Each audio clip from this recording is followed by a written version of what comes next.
Yeah.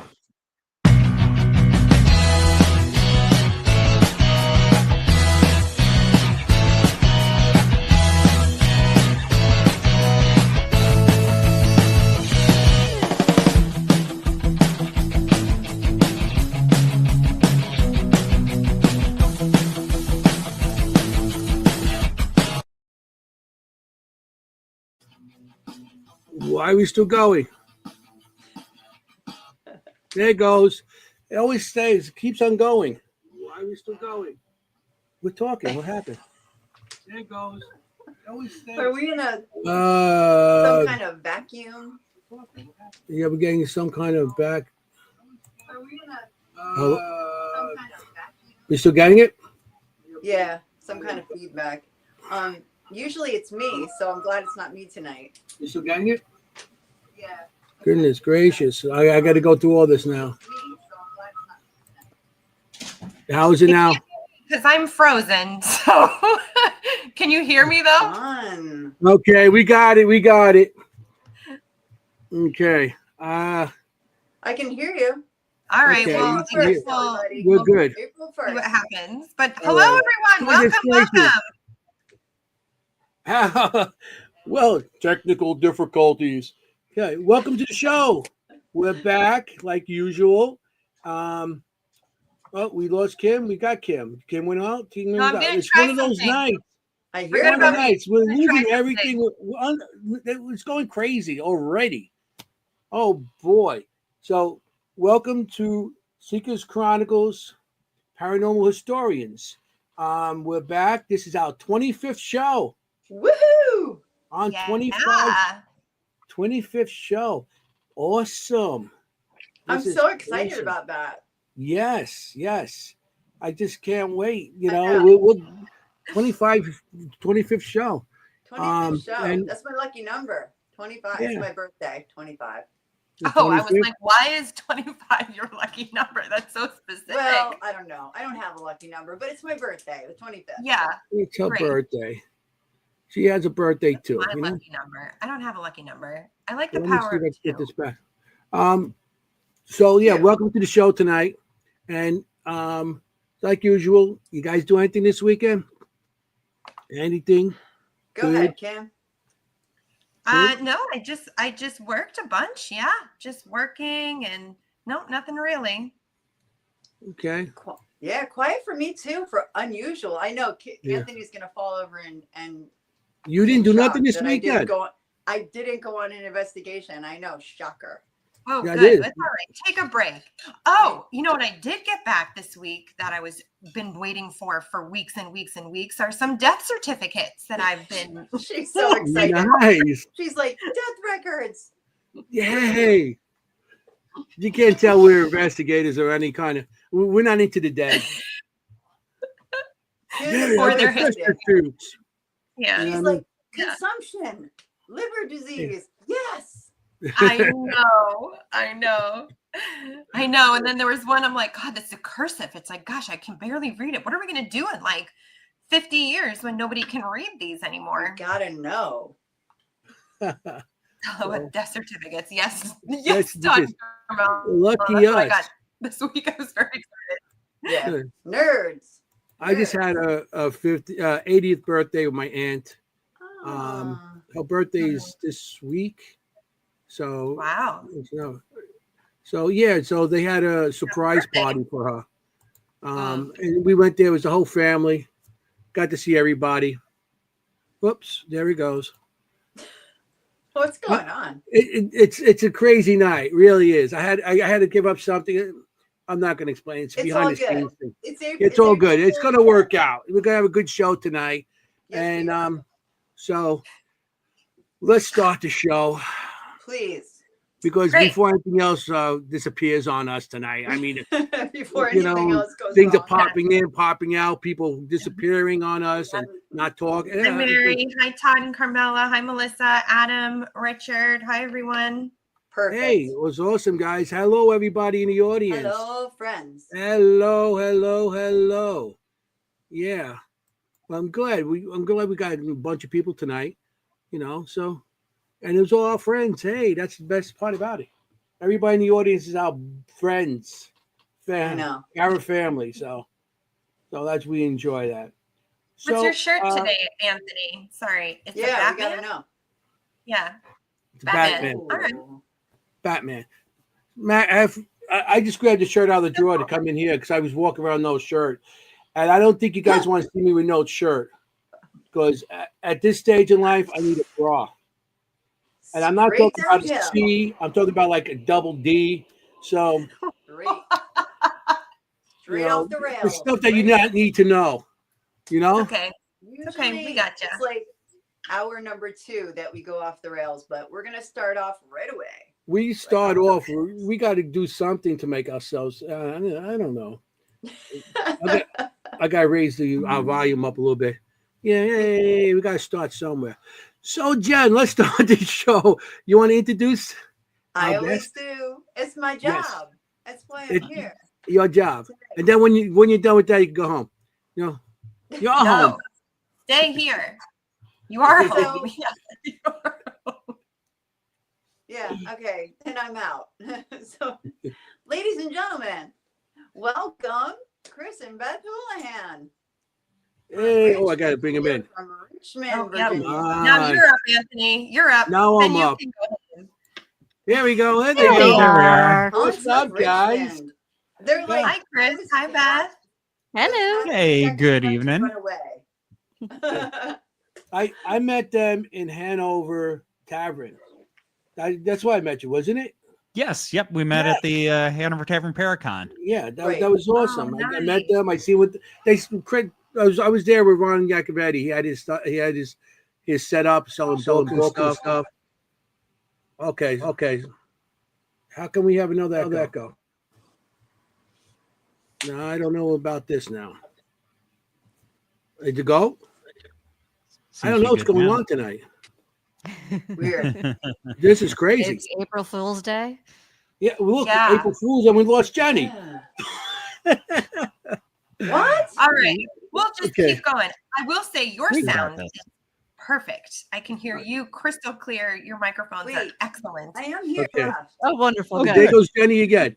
Well, I met you guys at Hanover, and you guys were right across from me, and I was like, I came over and started talking to you guys, and and it was like awesome. And then I was like, "You want to be on the show?" And they're like, "Yeah, sure." Heck And- yeah. And now they're here, little kitty. This is Eunice. She has to be the center of everything. We are. Eunice. Hey, Her. why not? They'll be around again, I'm sure. As we mentioned before, our YouTube Okay. channel videos, it is cat shenanigans. Yes. Oh, So yeah. Because Okay. God forbid they don't get seen. yeah, No, if they don't get get it. I Oh, get yeah, it. it's And- highly offensive. Yes. Yeah. And if they don't make an appearance, our guests start asking, where are they? Because you know who the real stars of the show are. Not us. Yeah. We are Yeah. animal friendly here. We are Yeah, very animal yeah. friendly. And I've got 3 cats outside that door very mad at me right now. We've got Like, 4. Let us in. Let us in. Yeah, we unfortunately don't really have a good space for that. So yeah, they're We apologize in advance. yeah, we apologize. There you No, go. it's a glass door. They're like this. we had one guest on with a cat. The cat turned around and looked at them, and all we seen was the butt of the cat. Yep. You might get that Mhm. treatment. And it this was evening. like, We will try not to. okay, thank Yeah. you. We are cat friendly. It's like Yeah. rating us. My own pets. So We like the all animals here. welcome. So, Jenny, you want to tell us what they do? Do I want to tell them what you do? Why No, don't we- what- tell why don't we them. talk about Tell them, let's Jenny. talk a little bit about Tell 'em, Jenny. let's start with how you got involved in the paranormal. That's usually our first question, and I know that's everybody's first question on a podcast, but we need to know for our viewers, please. No, We need to it's a know. It's fair all my fault. it's a fair question. I'll little high level for me first. So I grew up with just a general interest in the paranormal. My parents took us around to historic locations, and we didn't necessarily there wasn't paranormal investigating or really even ghost tours, but it just kind of going to some of these older locations, beautiful old forts and stuff like that. You can't help but to come across some chit chat around the paranormal, and that was just something that was always a bit of an interest for me growing up. My favorite movie when I was younger, and honestly, I mean, one of my favorites still today is Ghostbusters. I've always loved that, and so I've always just had a general fascination with the paranormal. As far as really kind of diving in and kind of partially making a living out of it, that is something else entirely. But that one is my fault. that is Beth's fault. No, I I love had how my she first says fault. paranormal experience when I was 6. My dad was a minister, and I grew up in parsonages. And well, let's just say my imaginary friends weren't so imaginary. Wow. But as I got older, we always did camps and would tell ghost stories, that sort of thing. How can we freak each other out? When I got to college, I actually started the ghost tour on my college campus. And then when I became a teacher, one of my coworkers said, "Hey, I'm giving ghost tours. Why don't you come out on one?" I said, "Great." After the tour, she said, "We're hiring." I said, "I'm there." And I started the following year. And then about 12 years later, less than 12 years. 10 years later, Yeah. 10 years later, I became the owner of the company. Yeah. So It was less than that, because Yeah. you gave your first tour in 2000, end of 2007 and Seven. into 8. Yeah. Yep, and then we wound up taking over haunts in January of 16. Yeah. So, but Time is weird after COVID. yes, Mhm. but Yeah. so gets a little more interesting, actually. Well, kind of can dive right in with a little bit of a ghost story to start things. So Beth started giving the tours, You got and the job because of a ghost. I did. So for a while, Haunts of Richmond was officially partnered with the Poe Museum in Shockoe Bottom, and all the tours would go in and out of the museum to start and end. And I was going down quite often, not as an employee, but just kind of tagging along with Beth. And Or he was going to the local pub and drinking my check away. yeah, I was getting there. I was going to admit to it. So yeah, if I wasn't actually tagging along on the tour, yes, I might wind up So you got having different a beer types or of three. spirits then. Hey, you know. Yeah. Yes, different types. So after a couple years of that, there was an event, a spooky event, if you will, one October. And basically what happened was the evening that the tours were starting out of the Poe Museum, there always had to be a Poe Museum staffer there to unlock the door. And on this particular evening, while the tour was out and about in Shockoe Bottom, apparently one of the resident spirits, Jonathan, decided to get a little active and have a little bit of fun. Not, just being mischievous, because he was a little boy. I think he was about 6 years old. And freaked out the Poe Museum staffer. And then one of our guides who was in attendance said, well, just kind of have to talk him down, talk to him like his mother. And so while the museum staffer and our other guide were there in the old stone house at the Poe Museum, that's exactly what our guide did. Her guide said, "Hey, Jonathan, you need to knock it off right now. You're scaring Erica." I love it. And the other resident spirit of the old stone house, a very protective entity named Kate, decided to make an appearance and scared the bejesus out of these Erica and our guide Melanie. And at the end of the night, after huddling back behind the desk for a little while and waiting for the tours to finish up, at the end of the night, after they locked up the museum, Erica called the curator and quit on the spot. Chris was hired the next day. They needed somebody to come in and be the Poe Museum staffer. So I actually officially started as a Poe Museum staffer, explicitly designated to unlock the museum for the tours. And well, when we amicably parted ways with the Poe Museum on the business front, we still do events with them today and are very good friends of theirs. But when we separated business-wise, I stayed on basically with Haunts of Richmond, and well, here we are today. Yeah, I saw the comment pop up, the Poe Museum, yes, as an Edgar Allan Poe. Yes, that's the one. Yep, down in Shockoe Bottom That's right. neighborhood at 20th and East Main Streets. That's awesome. So yeah, One and a little only. bit of- And his mother, right? Well, that was Elizabeth? paranormally divine intervention there. a little bit. Yeah, got the job. You got a job and a least- wife. paranormal Yeah, intervention. well, The wife was there before. yes, we were married actually before you started even giving tours. Yeah. So yes, Oh, okay. yeah, we'll be this is 19 years Yeah. this year. So yeah, we've been married for a little while now. Years. Oh, wow. Congratulations. Wow, Is nice. the company Haunts of Richmond? Like, Yes. what is Yes. what tell me more about this. Tell me more Yeah. about this. So Haunts of Richmond actually started as a haunted house down on 18th Street, and after the first year, people kept asking. Sorry, I've got a cat trying to take a cord. After the first year of asking of when does the ghost tour leave, they took the hint, developed the ghost tour, and the ghost tour has been going ever since. We now have 6 routes throughout the city. Wow. We do special events, dinners, pub crawls. We partner with the John Marshall House periodically and do an event with them.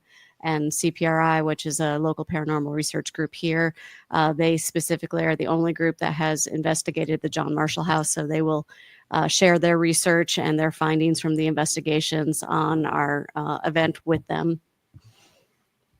I do have the your YouTube page up. You want me to put that up right now? Yeah, sure. Go for it. Yeah, so You this guys actually look up- started with COVID.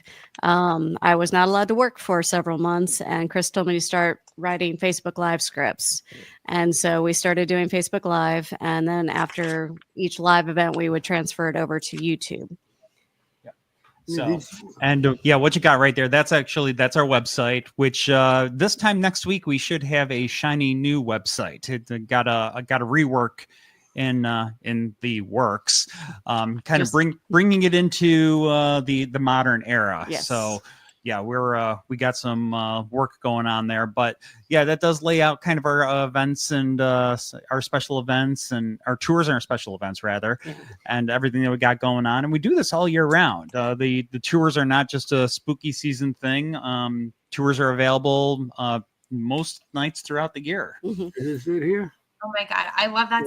So Wow. me, for one, I love This is going scheduled. on ghost tours. Of every town I go to, I literally Google ghost tours in the town. I mean, obviously because I'm super obsessed, as we all are here.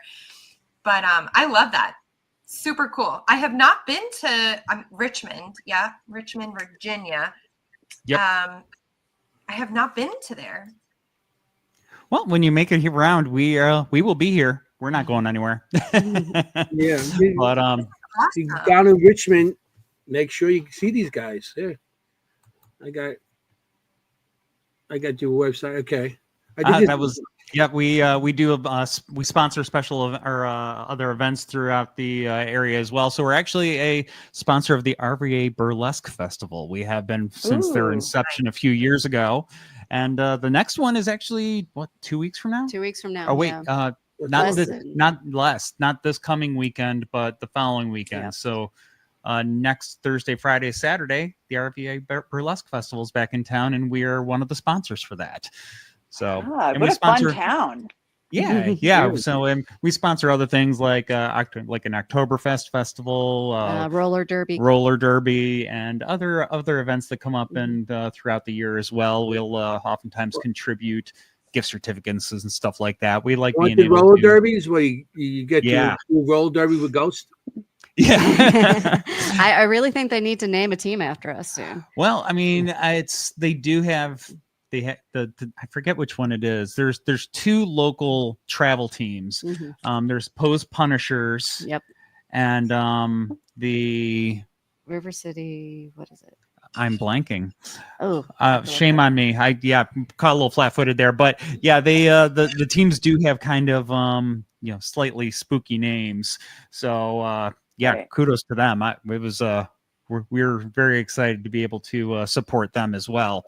But River City cool. Roller Derby has a couple of teams going on here, and they travel around. I'm thinking that we didn't have roller derby and burlesque on our bingo cards tonight. Yeah, I know. No. Oh my God, that's But fun. here we are. Yeah, we Hollywood or, Undertaker. That's right. Or Yeah, double very D. We versatile, didn't have that on you know? the bingo card either. Yeah, the other one's the Hollywood Undertakers for Oh, it's that's funny. Yeah, Hollywood Cemetery here in Richmond is a major landmark that if you come to town, it's a must visit. Especially in October, Okay. the leaves are beautiful. Yep. So we got Pose Now, Punishers and do the you Hollywood guys have- Undertakers. I love it. The roller derby, where everybody's digging it in the audience. Do you guys have special events in October? Like, Most of the time, October is just it all rolls the on its same? own. Okay. But we do actually partner with Hanover Tavern, historic Hanover Tavern. Mhm. They have an event called Ghost Walks at Night, where they actually bring in volunteers to portray the ghosts that are in the tavern, and we participate with that. I'm actually one of the actors. Chris is one of the tour guides. Yep, and we usually have at least a couple other of our guides who will come on out and help as well. So, yeah, we love being able to being a part of that event, and we were just talking about it a lot today, pinning down the exact dates. It looks like this year it's going to be Sunday, Monday, Tuesday, October 12th, 13th, and 14th. Yeah. So. And the following weekend, we will actually be at Nightmare Weekend with the vendor table and also hopefully panels. We normally do panels for them. Yeah, that's a big Nice. horror themed convention Weekend. that's here in Richmond. So we got those going on.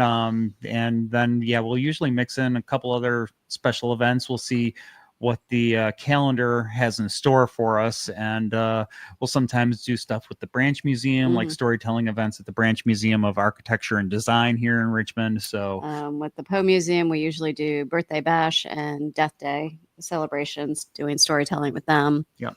So So yeah, awesome. you never know what the each year is going to bring, but yeah, we get around town here and have a lot of great people that we work with. We had the Hanover Tavern on not too long ago. We had it on with Steve and Tiffany. Yes. Oh yes, Yeah. So we had them Yep. on not too long ago. Yeah. That place, Yep. I thought this place was awesome. We had a good time there. the tavern is amazing, Mhm. absolutely amazing. Beautiful historic building, and a lot of who's who has gone through there over the years. That was Patrick Henry is first and foremost kind of associated with the place, but you also have, individuals like Washington and Lafayette went through the area. It was Poe and Poe's mother both went through the area when they were traveling. Right. Yep. Wow. And Charles Dickens, that was my favorite. Yep. And it did feature prominently. There was a major Civil War battle just down the road there as well. So yeah, it's been a crossroads of history for a good long time. And so we consider ourselves fortunate to be friends of theirs and be able to help support the tavern. Yeah, that's awesome. It sure has. That's It sure awesome. has. I mean, Yeah. for sure. I have been to Richmond. Just once though, just passed through, and I have seen the Poe Museum at the Stone, right? The building Yes. that's like The old stone Yeah, house. okay. Yeah. The old Yep. stone house. Okay. Old Stone House, the oldest building in Richmond. Yes. Wow. Yeah, so- Yes. I feel like Is you guys Poe's have a lot of house- child ghosts.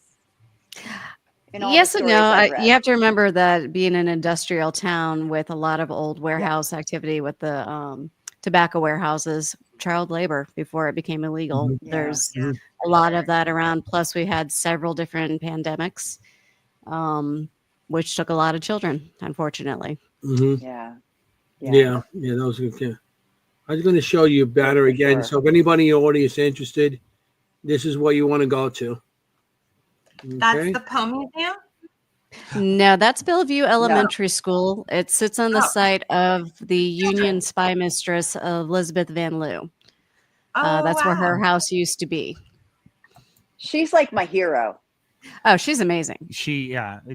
Absolutely astounding what she managed to accomplish. Certainly wasn't intending to become the grand spy mistress that she became, but she was very good at it. She was amazing at it. And she's actually featured in the women's section up in the International Spy Museum in DC. Wow. And she should be. Yes. Yeah. Do you guys want to talk a little bit about her? I'm fascinated by her story. I mean, I'm a little bit of, I think I have an activist heart myself. So, she grew up with, of course, mom, dad, brother, sister. They were all originally from Philadelphia on her mother's side, Quakers out of Philadelphia. They were business merchants here in town, very well to do. When Elizabeth was of age, she was set off to finishing school up in Philadelphia, stayed with her Quaker family, and had a lot of abolitionist teachers. And they all solidified her belief that humans don't own other humans. That's just not done. When she came home, she would argue with her father about this because the family did own a plantation and they owned slaves that both serviced the plantation and the house. In fact, Maggie Walker was born in her house. She was one of the first African-American bank presidents. Originally, we thought she was the first, but it came to light about 3 months earlier. Somebody in Texas won. So second. But her house here in Richmond is actually part of the National Park Service yeah. now maintains it. It's considered a major landmark here in town. But back to Elizabeth, when her father passes away, the brother takes over the plantation. Her mother and herself stay at the house. Her sister has married and basically turned her back on the family. When the war starts, the family's pressured into doing something for the cause, even though they're Northern supporters.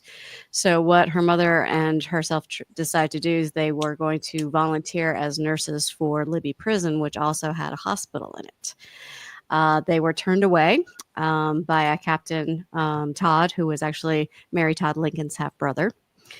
And she decided that she was not going to take no for an answer. So Elizabeth went to General Winder, who was in charge of Richmond at the time, walked out of that meeting with a note that said that Miss Van Loo may do as she pleases in our prisons and hospitals. So he gave her carte blanche. Now, she's not going to take that and go back and rub it in Captain Todd's face. No, she goes home, she grabs some buttermilk, she grabs a freshly baked peach cobbler, and then she goes down to visit Captain Todd because, you know, the best way to soften him up is to feed him something he's not going to have. That's right. And so she does that and then hands him the card and she gets access to the soldiers. Now, anytime that he was starting to get a little suspicious of her, she'd go back and bring him some more baked goods and buttermilk and soften him up again. The woman knew how to work her audience, basically.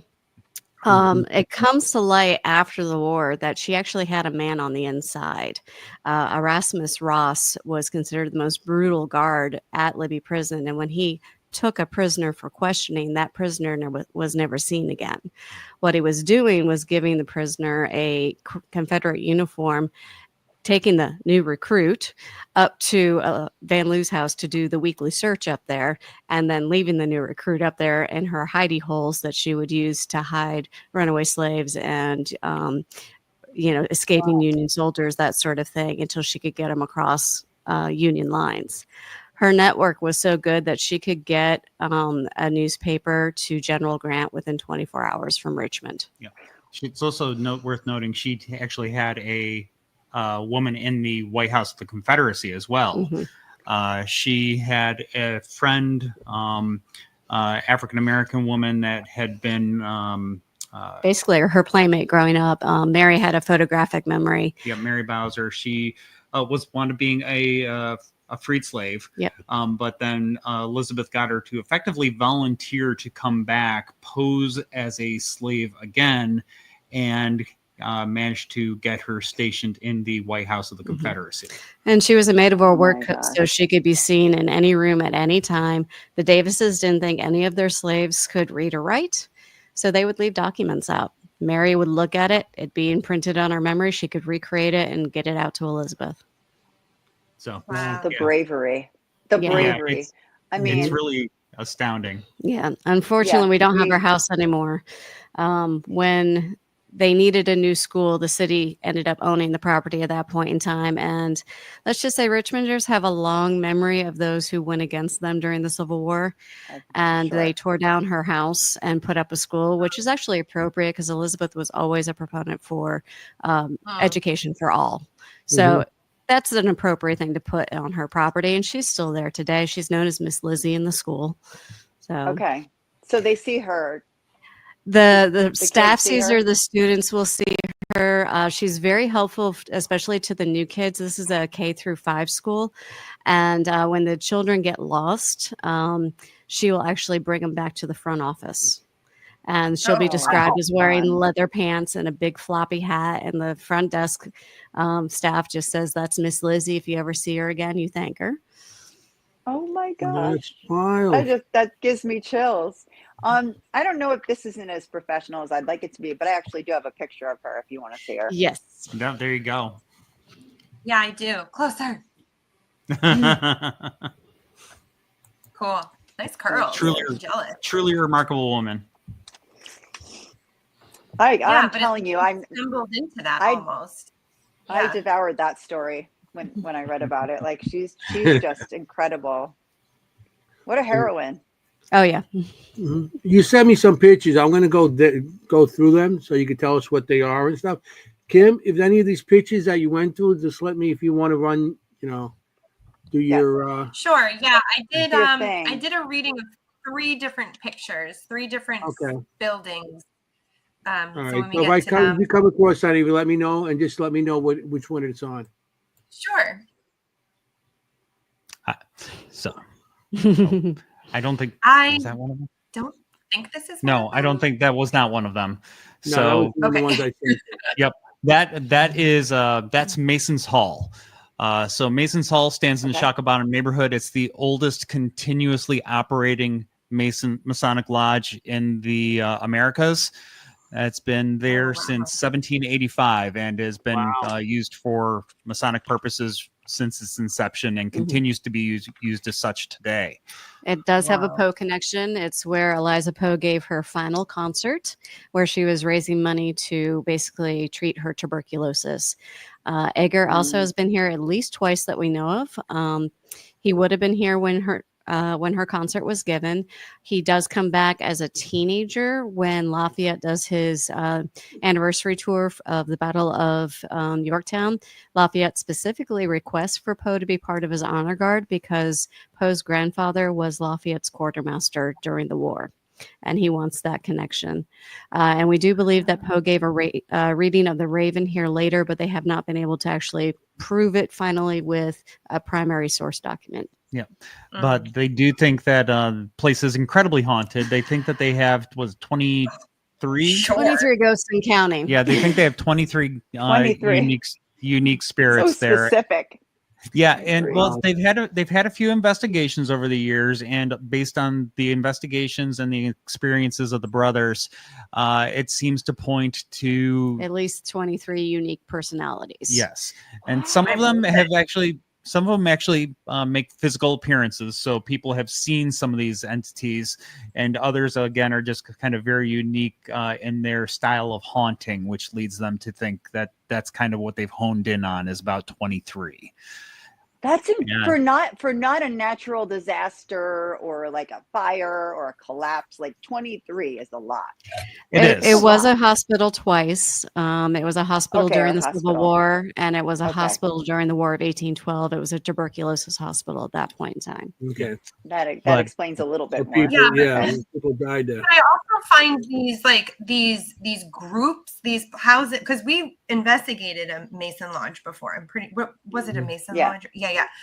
And the Mhm. feeling in there is like it's a group gathering, and the people that are really involved in the group part of it definitely choose to have continue their experience there because they have such a good connection with the brotherhood, basically, with it. Yeah, So we I definitely do have- find Masonic We- Lodge is very, very haunted. Oh yeah, Right. and no, sir, get him off of there. Yep, I will. Sorry, he's eating something he shouldn't. It's okay. We have a mixture of residual and interactive hauntings in this building, and one of them is actually the original caretaker, Uncle Josh.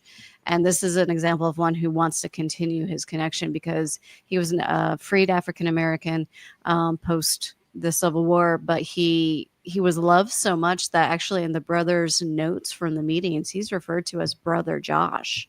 And at that time, that was illegal. Oh, wow. So the fact that they wrote that down is very significant. And when he retired, they actually bought him a house for him and his family to live in so that they would be secure. So I'm not surprised he's returned back here to take care of the place that viewed him as an equal. Yep. Mhm. And, Of course.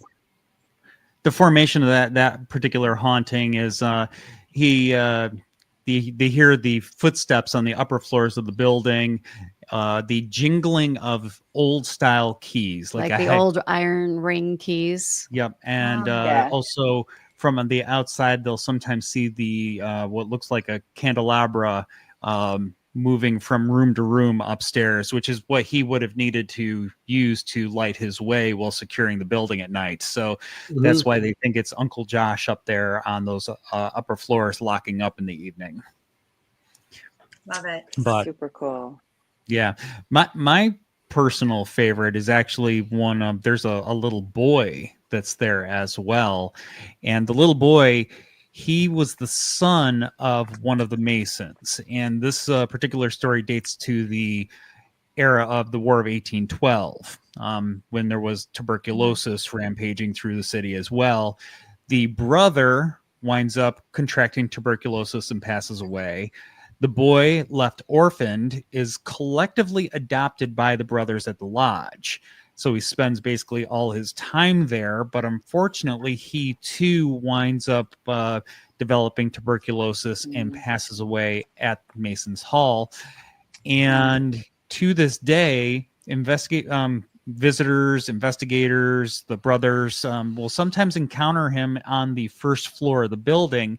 They'll walk into the room and they'll see this child kind of in period clothing over in the corner playing with the ball, and he'll look up and he'll recognize you and he'll say, "Oh, it's okay, the brothers let me play here," as if he recognizes the fact that he's a little out of place there in the lodge. Yeah. And he'll take the ball, he'll roll it across the floor, and before the ball gets to you, as you're watching it, the ball will disappear. And then when you look up, the child is no longer there either. So he is still there, lingering on to this day. And he's also popped in on some audio recordings as well from paranormal investigators. Oh, cool. Yeah, I got another Cool. picture here. I want to go through some of these pictures. That was one of the ones that I sent you. And that is right around the block from us. So it's not really? one of the ones Kim read. No, Yes. I did not read this one. Nope. Oh, So you okay. can tell us all the history on this. All right. That is the home of Elmira Royster Shelton, who is Edgar Allan Poe's first and last love. They grew up wow. as children. They grew up in what was the near west end of Richmond, very close to one another, and kind of they were playmates. They developed a little bit of like puppy love as children, and then as they grew into teenagers, it really became genuine love. They were effectively engaged to be married, but Edgar was not considered to be an appropriate suitor to Elmira because, well, Edgar was on his way to making a living as a writer, and which was unheard of in that era. And he was also the orphan child of an actor and an actress, which actors and actresses of 2+ centuries ago, people love to go to the theater and watch a show, but you did not rub elbows with the actors and actresses. They were amongst the lowest of the low of society. So Edgar had a lot going against him in that sense. So this was Poe's blues house. Yes. Yep. So to kind of cut to the chase, Edgar goes off to university. His would-be father-in-law conspires to convince Elmira that Edgar has abandoned her. She goes off, marries somebody else. Edgar eventually winds up marrying his cousin Virginia. They both go through the next probably couple of decades of their life, 15, 20 years. They both wind up widowed, both wind up back in Richmond. At that point in time, Elmira was living in that house up here on Church Hill with her 2 surviving children. They had 4. 2 of the children had passed away, unfortunately, but her and the 2 children were living there, and Edgar, shows up basically on the doorstep one day and reintroduces himself. They start hanging out again and effectively get engaged to be married again. Oh my God, it's a Hallmark movie. Yeah, it doesn't end that well, though. Until you get to the ending. Sounds like a Hollywood movie. It very much is. It's not a happy ending. So Edgar ends up believing they're engaged, takes his fateful trip in September of 1849 and goes to Baltimore. He's supposed to catch a steamer in Baltimore to go up to Philadelphia for a job interview, and then he's picking up his former mother-in-law, Maria Clem, to bring her back down for the wedding. But we all know what happens in Baltimore. He ends up in the gutter, incoherent. Somebody else's clothes is on his body, and he ends up dying a few days later. There's a lot of unknown about how he died. We do know that it was not rabies because they were able to test for that, but they did discover a normal amount of lead in his body for the time period. Oh, wow. One of the theories is that it might have been Elmira's brothers roughing him up to scare him away. Others think it has been cooping, which was a voting scam at the time, which would explain the other clothing. Yeah, if during election time, if you were on the road and you happen to roll into a bar or something like that, there might be a chance you'd encounter some ruffians with political agendas who would go ahead. They would start plying you with liquor, get you drunk, take you to the polls, get you to vote under somebody's name, take you away, get you more drunk, change your clothes, take you back to the polls, and get you to vote again under somebody else's name Until you couldn't stand anymore or talk anymore. So, and then they dumped you. So given Edgar's incoherency and the wearing somebody else's clothes, and it was also found relatively close to a polling location, we think that's what happened to him. That's like our leading theory, but there's over 40 theories out there. The Poe Museum actually has an exhibit about it. Yeah. I guess they still do that. Mm. Some of these guys get in office these days. Yeah, I don't know how easy it is to get away with it these days, but it's not quite like what it used to be. But poor Edgar unfortunately passed away at the age of 40. I'm sorry, I don't know the story. So he died from injuries or he died from intoxication? We don't really know. Unknown. He was incoherent when he was found, taken to the hospital, and ultimately never became really lucid again and passed away several days later. Having lead in your body doesn't help. No, but you were eating off of lead plates at the time, and all the piping was lead. So when they tested his hair, you could have intake lead, and it just stays in your body. And then as more you take in, it just gathers, and then it catch you later on. But who knows? It doesn't. It's a mystery, which is fitting.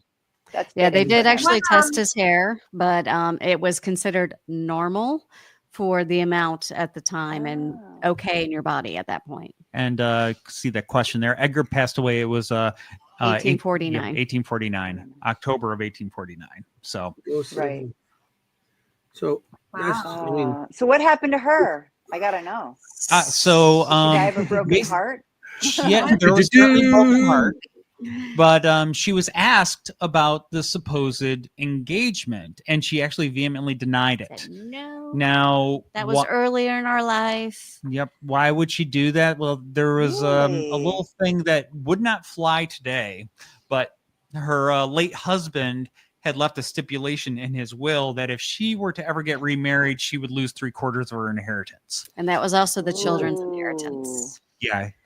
I guess the angle, the way they would try to present that is that it was intended to keep away predatory suitors, but yeah, it was still basically her money that would have been taken away. So yeah, I take that with a grain of salt. So she did deny this right up until the end of her life. She ultimately does recant on her deathbed.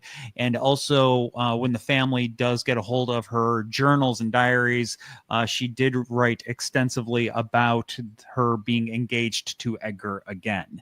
So she never did remarry at all. Edgar was kind of the last chance, and that never happened. So yeah. What's unique about these two is they actually haunt in 2 locations in the city together. So they're seen as their older selves at Elmira's house. So it's kind of the second courting, but their first courting or their first sightings are their younger selves back when they were children over at Linden Row Inn in the gardens there, because that's where they actually would court as children. Oh, that is interesting. I can't think of another instance where I've seen, I've heard of like spirits in 2 different incarnations together. Yeah. Like, Edgar gets around up and down the East Coast. Yeah, if it's to be but believed, I mean, as a couple. As a couple, right? No. Yes, you have a young Edgar, an older Edgar, but both of them together is the first and only time I've ever heard that. Very unique. You're right. I haven't heard of any particular haunting like that anywhere else. No. But Edgar does apparently fly solo all over the place. Mhm. They got sightings of him in a couple different places in Baltimore, Down in Charleston, where Yes. he served a stint in the military, up Fort- in New York. Yep, New York, Fort Monroe here in Virginia, where he did a stint in the well, he was there in the military as well. So there's a lot of places that like to try to claim Edgar's spirit, but we like to think here in Richmond, we kind of got a little bit of a leading claim, if you will. Edgar Sure. did consider himself a Richmonder above all else. He lived here more than anywhere else in his life. About a third of his life he spent here in Richmond, including his most formative years as a youth, living here with first with his mother, but she passed away when he was 3, and then he spent the time thereafter with the Allen family as he grew up and eventually was old enough to go off to college. So yeah, he considered himself a Richmonder. He lived here, worked here, and it was the last place that he lived before that fateful trip to Baltimore, where he ultimately passed away at the age of 40. So we got our claim to him. Hey, Yeah, Edgar, he I agree. traveled by Raven and found his love and had a telltale heart. Well, we hope there's no beating heart in that building. It is for rent, though. I'm sure. Oh, sure. Is it? Yep. Let's go do it. Let's go rent the building with a beating heart in it. That'd be cool. Yeah, the Now, last was- resident moved out a few months ago, but anyways. Oh, Now, cool. was that This is building preserved? Because obviously it's a town, it's a row house. It was a part of a whole row house there. Was that one preserved because of its Poe relation? Actually, that was always an individual home. It wasn't part of a row house at all. Yeah, but I know. the historical society here in town actually, the Preservation Society here in town actually used it as their headquarters for a while and restored it, and that's why we still have it. So that was back Nice. in I come down by you. This kind of tour. Beautiful I'm gonna do. house. Yeah, That's this Oh, is it's beautiful absolutely house. gorgeous. Yeah, I've Gorgeous. yet to had the opportunity to go inside of it because it is rented out as a private residence today. It's not a place that's open for tours, unfortunately. But yeah, it's beautiful from the outside. It has wonderful grounds around it, and I'd love to be able to get inside of it one day. Well, You're you know, like if at we the ever win window that lottery. like this. This Put is it out one in of the the tours universe. I would like. Oh, no, that's not it. Where is it? This one. Yes. So we I'm we about to go on this. yeah, so I did mention we got some good friends around town, and that is me there on the right. We my do gosh. partner with some of the other Excellent. tour companies, and so we partner with RVA cool. on Wheels and offer a Segway Ghost Tour. Cool. Yep, yeah, we've been doing this. That for, is for- amazing. We've been offering this for about a half a year now. Yep. And it's one of those things. It's a lot of fun. I was actually the first time I had never been on a Segway before we started planning to do this partnership tour, and they're stupid fun. Yeah, I know. I love that. They're yeah. Anthony, Now- no. Anthony, just no. Just no. What? You need Not like Anthony. a little, No. you need like a little leadership flag like on the back of it, so Yeah. everybody has to follow you. Like, Follow you're the me. Follow me on it. You have it on his back. You like on his shirt. On the back Yeah. of his Oh shirt. my gosh, that's Follow great. me. That is so awesome. I So I could use this on investigation, guys. My knees, way Oh, my no. knees, my legs are now. I can zip around faster. You so could. the one unfortunate thing about this is that They can't go at night. the clock is ticking on them. Yeah. Because the company that makes Segway went out of business about 4 or 5 years ago now. And so Really? as the Segway population, if you will, starts to continues to age, that's basically becoming impossible to get replacement parts for them. And eventually they're going to age out. And once they age out, that's that. So Now you we have do the have- e-cycles and a Yes. Yeah, that's where we'll go Exactly. next. So get on them Right. now. Yeah. If you want to get on a Segway, whether it's here or anywhere for that matter, I can't imagine that on probably maybe another 5 years tops, and we Mhm. might see the end of Segways.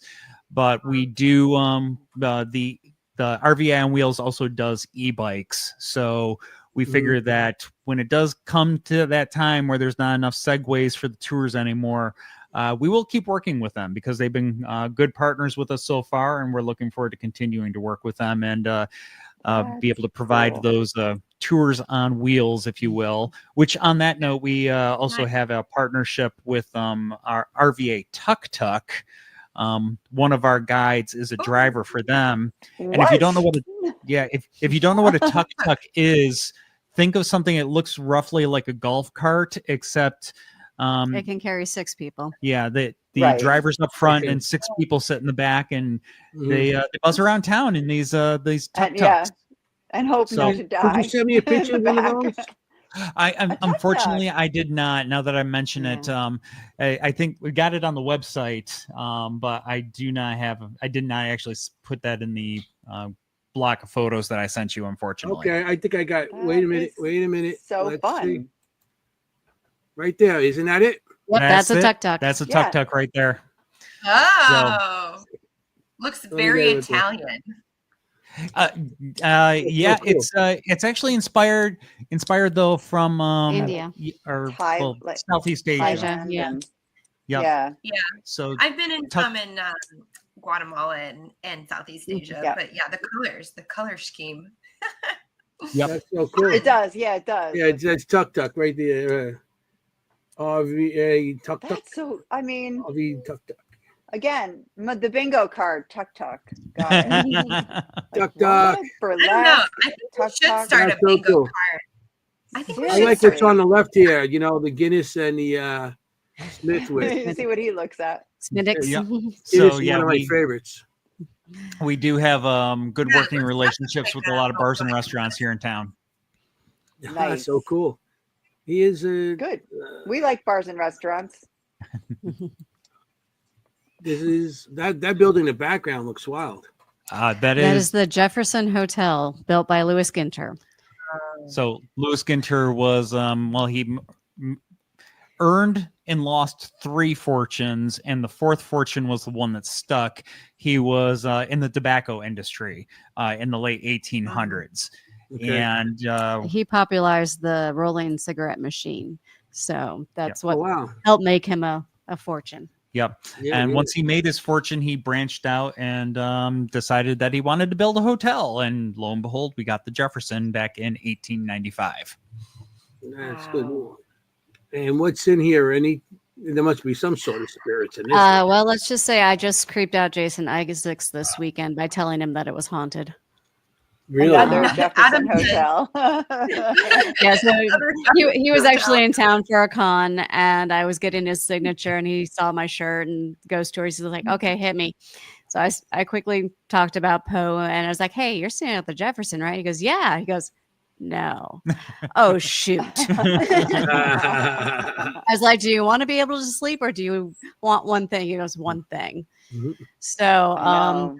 there are 2 bars / restaurants in this building. The one that's off to the right, where you see the light up trees right above the gentleman with the white hat, that's where La Mer is. That's their nicer restaurant. Mhm. Not haunted though. You want to go to the one that's down below in the original part of the welcoming area of the building, and that's called TJ's. The bar down there, occasionally when the bartenders will reach for glasses, they will shatter right in front of them if the Oh, ghost wow. doesn't care for the drink. Wow. Oh, cool. Yeah. The Adam that showed that another Jefferson, he has one that he goes to in Texas. Texas. Okay. Yeah, I we think- had him on the show also with that hotel. And, was it and Louisiana? that was his- Was it Louisiana? yeah, location. Yep. Texas.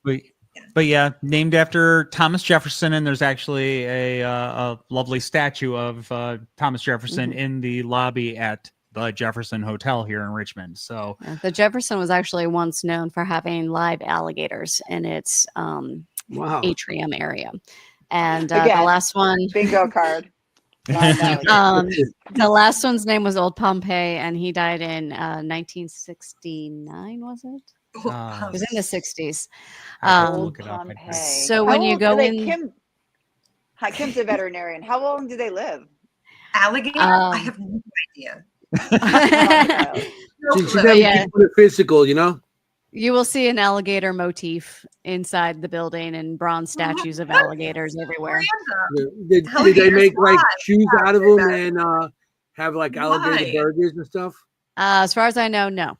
No, they were effectively kept as pets. Pets. Wow. It started with there was somebody that brought an alligator as a pet to the Jefferson and Dumped it. and abandoned it in one of the fountains. Wow. And yeah, and that Yeah. became a thing, and they started keeping alligators at the Jefferson, Yeah. and they did so It's for not April crazy. Fool's Day it today. was Yeah, I You know know. what? at least 40, 50 Maybe. years. Lemonade with lemons. Yeah, I honestly am mean, surprised they don't have an alligator ghost, Sure. but not that we know I of. was just gonna say, is there an alligator ghost? You read I my wish. mind, Beth. Gosh. Yeah, How would you Oh. go over, you come back with a big bite out of your arm. What got me? So to what go. are the haunts there? What is besides the breaking glasses at the So that building has burned twice. Once right after it originally opened, there was no deaths with that one. The second burning happened in 1945, and there were 7 deaths with that one, including a former Virginia First Lady. She is actually Oh my seen on the goodness. 5th floor. And she's seen in the evening gown that she was wearing that night, just floating down the hallway on the 5th floor. Everybody thinks she looks so elegant until they realize that there's nothing below her knees. Oh, nice. Yep. And also on those upper Wow. floors of the hotel, they have had in some of the guest rooms weird activity with the lights turning on and off.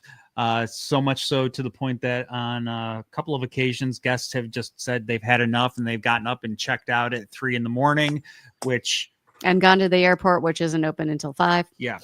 But, and Oh, then wow. as Beth mentioned, the poltergeist activity down in TJ's, which I like to think that that is related to major renovation that they did at the hotel, because that picture, what you're looking at there is now the current front entrance of the hotel. But that originally wasn't like that. The original main entrance was basically entirely on the opposite side of the building. You can actually look up a picture of Elvis Oh. checking in at the Jefferson, and you'll see what the wow. original looks like. And that's actually where the bar is today downstairs. But where Okay. the main entrance is today now, and they have that whole car turnaround area and whatnot, there was actually a beautiful house there known as the Captain Anderson Archer House. Yep.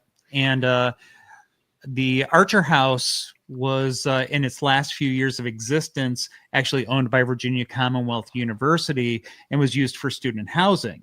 And the students there would report having unusual run-ins with an unhappy entity, and it seemed that Captain Archer Yeah, Captain Archer. Captain Archer was unhappy about his house being taken over for student housing.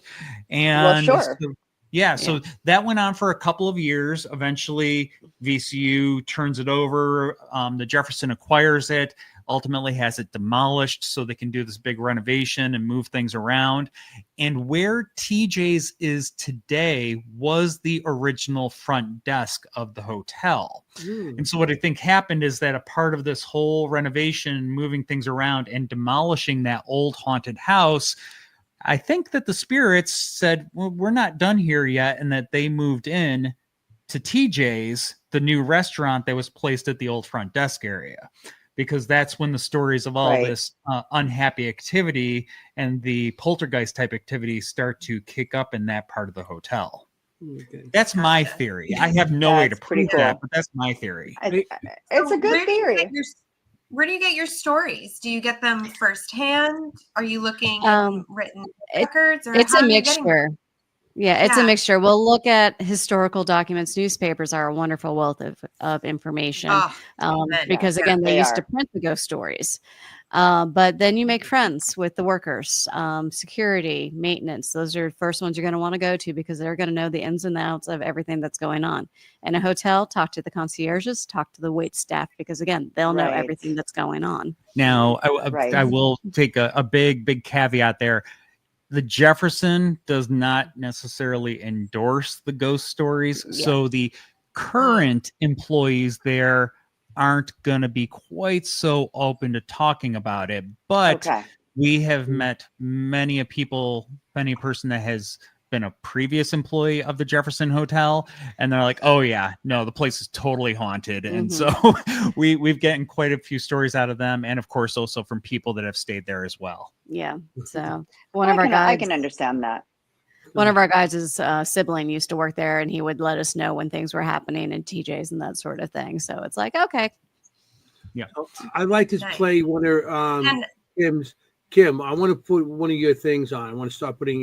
Sure. Okay, I'm going to start with. Oh. You have. I know it's already 9 1, o'clock. keeps us Brick on House. Yeah, because we're Yeah, going because to. believe me, We're off at 10 we can o'clock, talk for not 5 11. hours. Somebody's got to keep us on track. We could do this all night long. I know. I So kid could you we. not. So could If we we. didn't have a timer, we'd be on here right I'm gonna now. put it to Chris and I'm gonna put it to Chris and Beth. So I read a big white building with like 2 trees next to it, black and whitish photo. There was another photo of a brick building with black shutters, white trim, and then the other one had like a parakeet pathway outside of it. It had like the black and white checkered. So any of those that you would like to kind of go into next? Because Let's we start can do with whichever the one. black and white checker. Which one is Black that? and white checker. That's going to be Miss Ellen's. Well, Okay, well, you can do that, Okay. Kim, since you got it. Okay, I You think go this is it. first, Kim. I'll turn it off if I'm not. I'm calling these all Capitol buildings.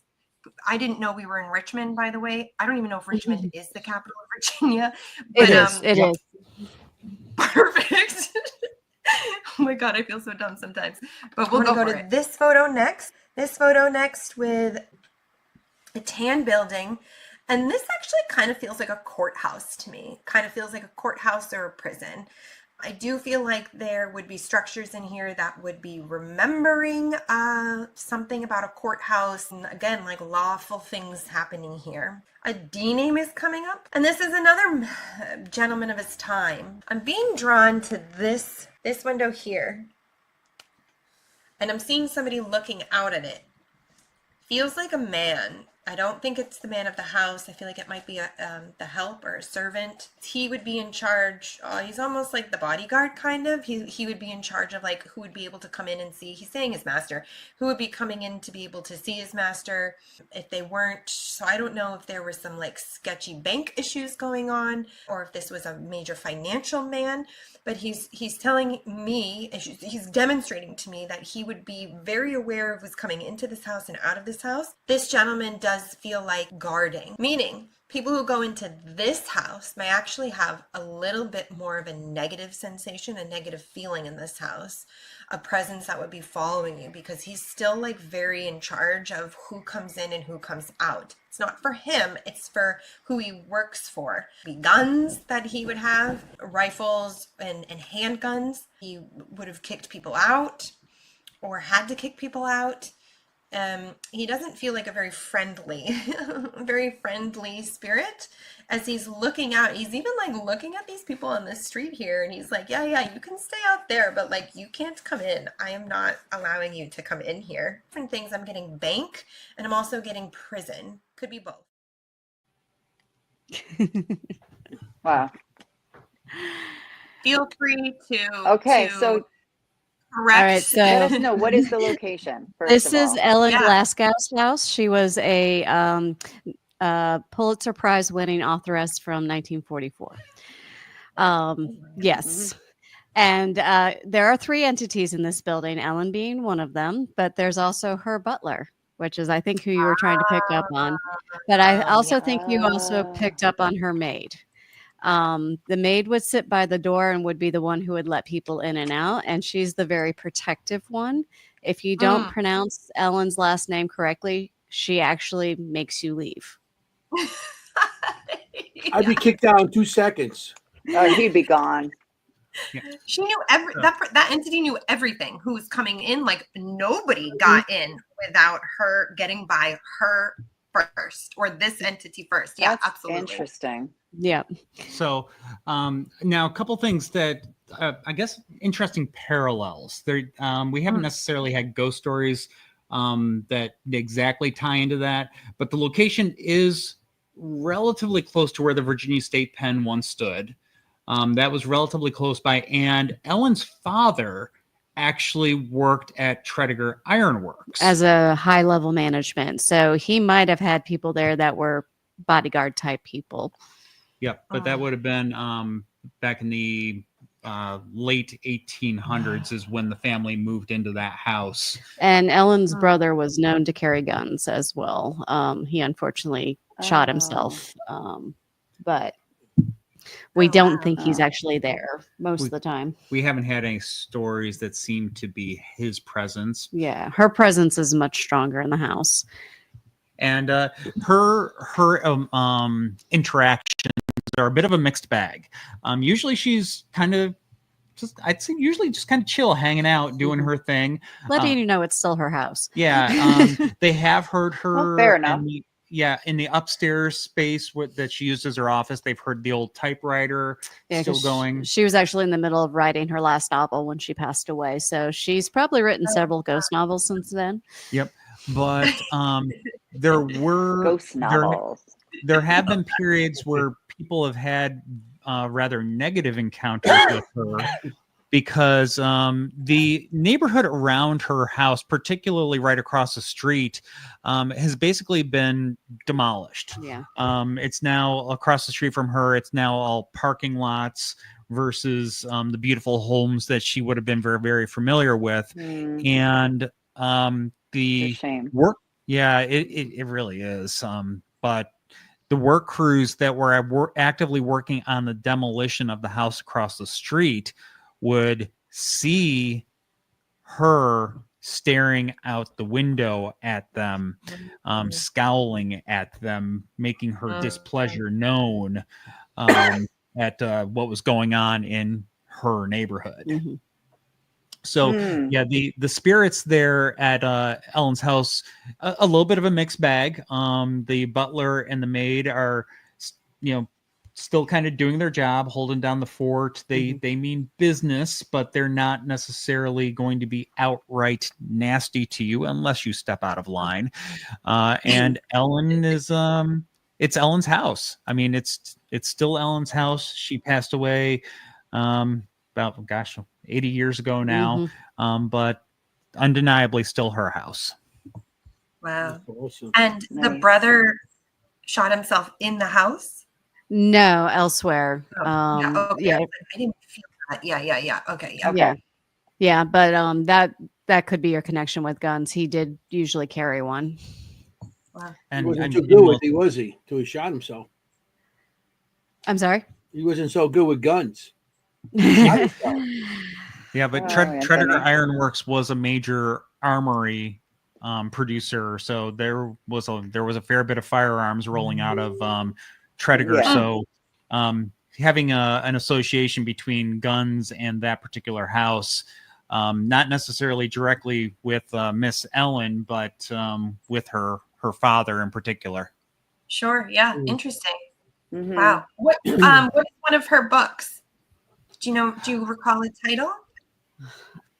Well, the one that she won the Pulitzer Prize for was In This Our Life. It was actually made into a movie, but completely obscured World War II going on.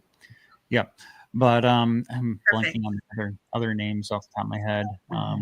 We have a couple. We do have a couple of them. And yeah, I didn't even think to they're upstairs in the office, of course.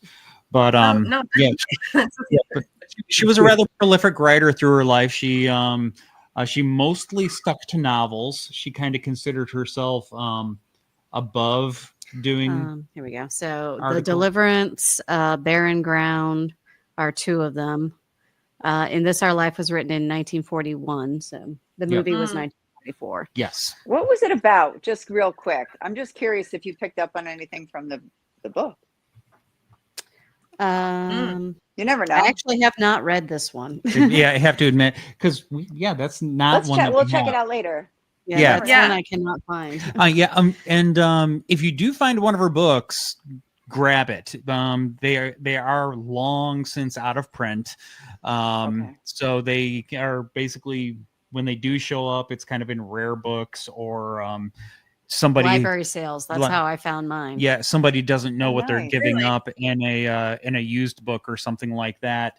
So they can be rather difficult to come across. Okay. But yeah, and even if you don't buy it for yourself, we'll be happy to go ahead and compensate you for it. I gotcha. If we, oh, trust me, if we see it, we'll donate it to you. Awesome. That's great. Kim, you want to play another one? Sure. Okay, so yeah, which one of the other two do you want to do next, guys? The Let's do white- the shutter one, okay. the black shutter one. Yeah, this Black one's a shutter. little bit of a longer video. It's about 3.5 minutes, so just bear with me. Of Okay. course. I try to keep them short. So I'm going to be doing another reading today of some pictures for our guests. Really excited about these historical locations. Chose these three. I'm going to start with this picture here. Where I really want to go with this is federal. That's kind of all they're saying with this. This structure does feel quite original. Well, not the front porch, but I feel like this is quite an original building. Meaning that even when you go inside, I do feel like this is preserved inside, meaning that this would either be a museum or, I don't know, there's something very preserved about the inside. It's very simple on the inside, and they would have, I don't know, there's very large rooms with like very tall ceilings in this building. I don't feel like they knocked a lot of walls down from what it originally was built at the time. So I'm sitting on the porch, right? I actually feel like I'm an old gentleman sitting on the porch. I want to put myself, gosh, into the 80s. Possibly even 90s as this old gentleman. He seems quite refined, meaning that I don't even know if he might even have a British accent, actually.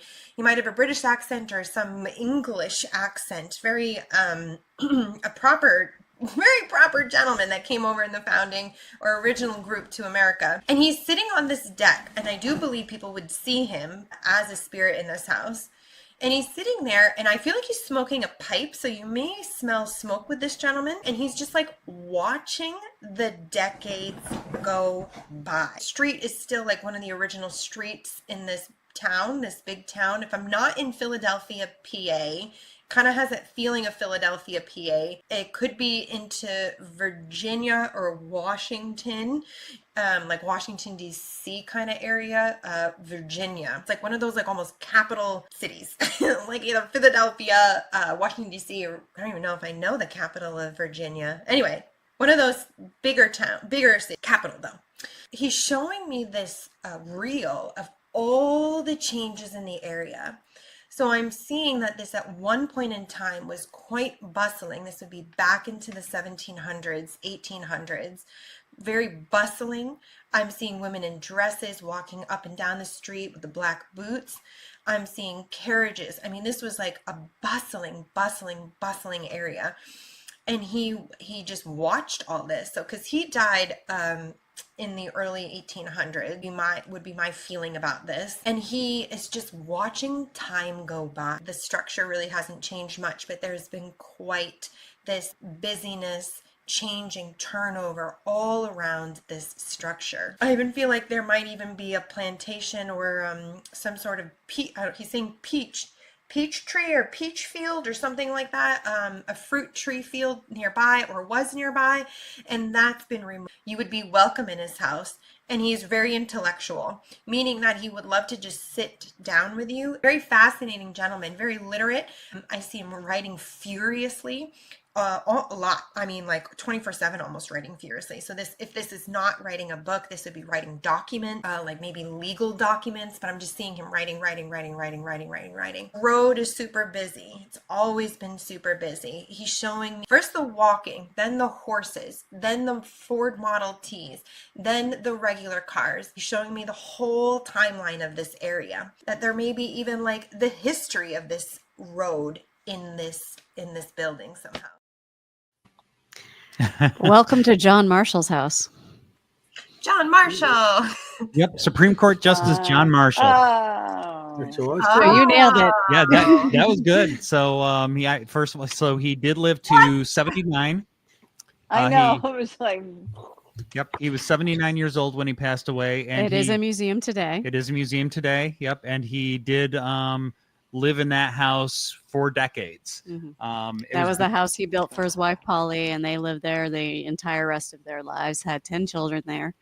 Oh my gosh! Yep, it was built in 1790, right? Mhm. 1790, and he passed away in 1835, and so he lived there for Yeah. 45 years. And he actually died in Philadelphia. And Yep. how old was he? Oh, He wow. was 79. 79 going on 80. 80. Okay. Yep. So, Cool. but yeah, so very, obviously legally oriented. He would have been writing a lot. Wow. Mhm. Very federal, federally That minded federal as is- well, because It's Yeah, he about was as a federal as you Federalist. get. yep. Yeah. But yeah, so that was pretty good. Wow, Kim. Did people Wow. smell like smoke with him? Do you know if he smoked? Or I people don't smell that know. association with him? I have never smelled smoke in the building there. You hear the papers rustling constantly in the building. I would probably say he didn't smoke because his wife was prone to migraines and he would do anything possible to keep her from having them. Oh wow. Yep, going so far as to having his unfortunately he was a prolific slaveholder, and so he would have the enslaved individuals go out on the city streets and actually like lay down hay on the streets to cut To down muffle the noise. cut down on the street noise. Wow.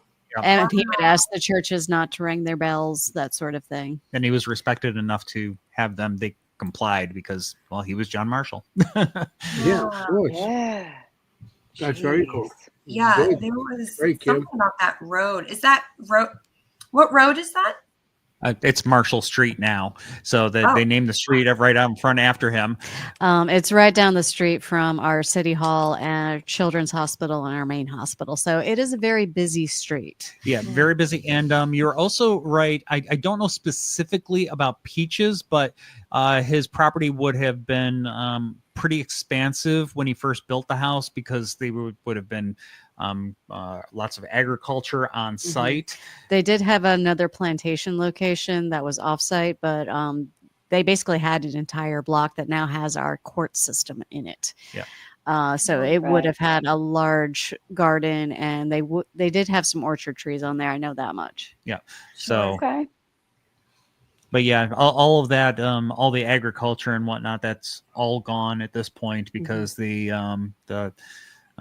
John Marshall Courthouse property now basically completely envelops it.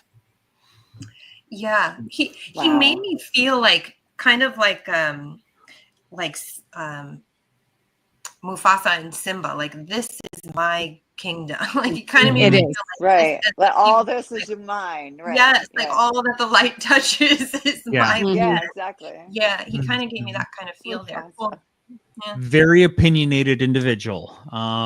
He very complex individual. Of course, you got, most of the founding fathers were very complex in some way, shape, or form. He, I would say, probably amongst the most complex, just in the sense that he did so much to make the Supreme Court's the third, equal branch to the legislative branch and the executive branch, with some of his rulings over the years and in the way he navigated the courts in the several decades that he served as the Chief Justice of the Supreme Court. With the Aaron Burr treason trial being like the epitome of saying we are this Sure. separate entity. But at the same time, he often would rule in favor of slave owners when it would be a slave versus the owner. Yep. In direct contradiction to some other rulings that he would have if you took race out of the equation. And so, yeah, there's that. And he, as a prolific slave owner himself, certainly a conflict of interest there as well. So the museum that's there today is very complicated. The museum does an excellent job of playing John Marshall's story from every angle, and also not just the story, but of the other people that resided there as well. Matter of fact, just last year or year before, they rolled out what they called the urban slavery tour, which focused on basically the day-to-day life of those enslaved individuals that were working in a city setting, which is in stark contrast to what you see in so many like Hollywood depictions, where it's all the plantations and them working in the fields.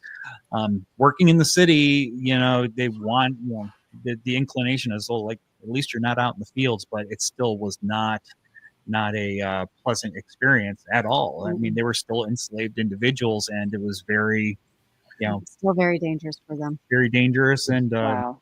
a very abhorrent system. So they do a good job of telling all the stories that surround the John Marshall House, and it is owned and it's operated by an organization called Preservation Virginia. And if you get to look them up, because they are not just the John Marshall House, but a lot of other very unique historic sites across the state as well, that they operate and help us tell the story of Virginia.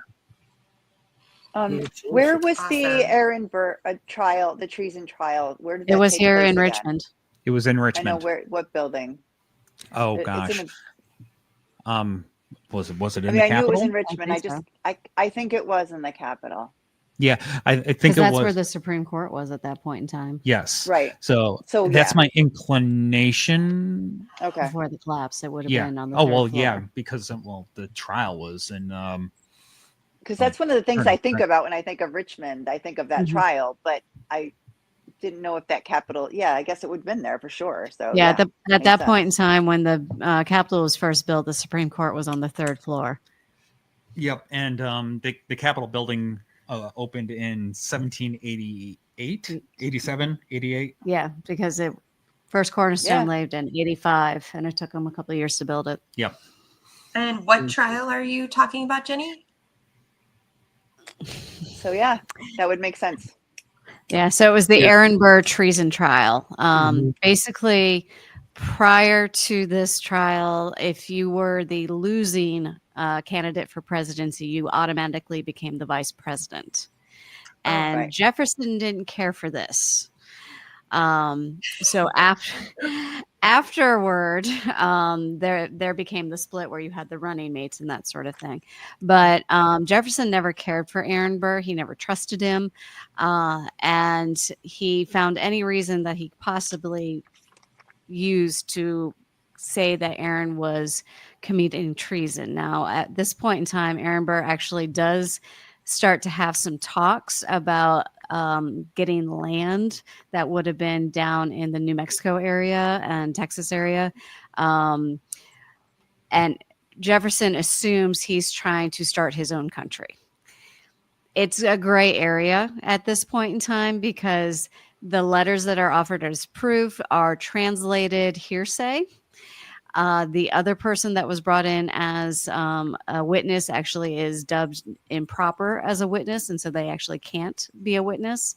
And Jefferson is leaning on Marshall, saying, "You will convict him of treason." Now, mind you, Burr has been let off twice before this by other states, Other judges. judges, and John Marshall stands up to Jefferson and says, "No, I am following the Yeah. letter of the law. You don't get to say anything, Mr. President." Yeah. Because if Yeah. it had gone otherwise, if Marshall had caved and convicted Burr per Jefferson's wishes, the Supreme Court, as we know it as an institution, may have completely collapsed effectively and caused a constitutional crisis. So it was Yeah. definitely a pivotal case.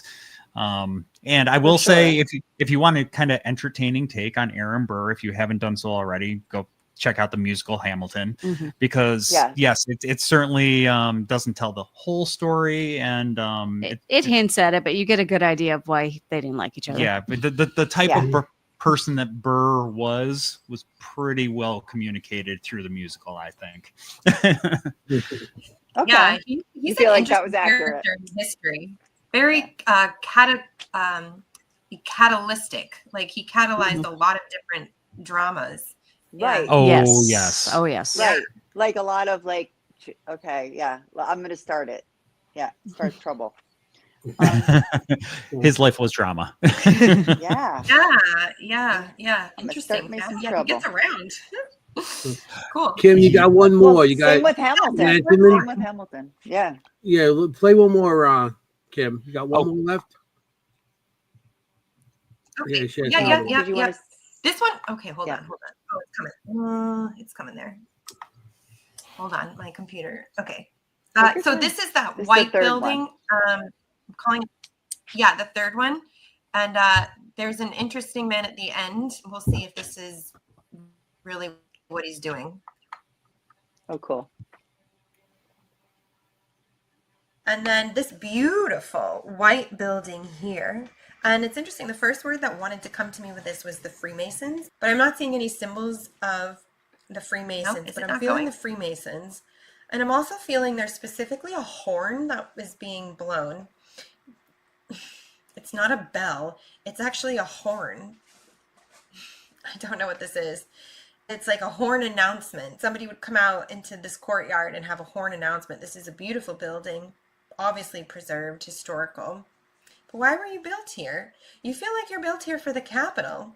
Again, for the capital, for the capital. The law and the capital, and then the Senate is also a word that's coming up here. What I want to talk about here are footsteps. Lots of footsteps in this. I'm seeing it mostly on the third floor. And they want to talk to me about a hanging specifically.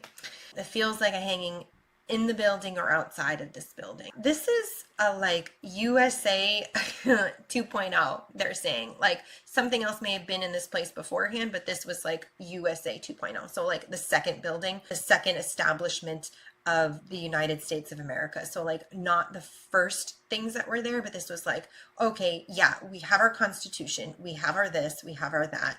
Now let's bring in the structures to back up this magnificent new country. I also feel like this is a college campus. I don't know why I keep getting that feeling too. There's something here about a university maybe. Okay, last thing. There is a walking man with a lantern. This may be a legend, but I'm seeing a man walking and actually walking on the sidewalk here with a lantern. The lantern is swinging. So I don't know if people report seeing a man walking with a lantern at night on the streets here or in the courtyard. They keep wanting to talk about a courtyard. Okay. It's interesting. This would be really fun to look at the history.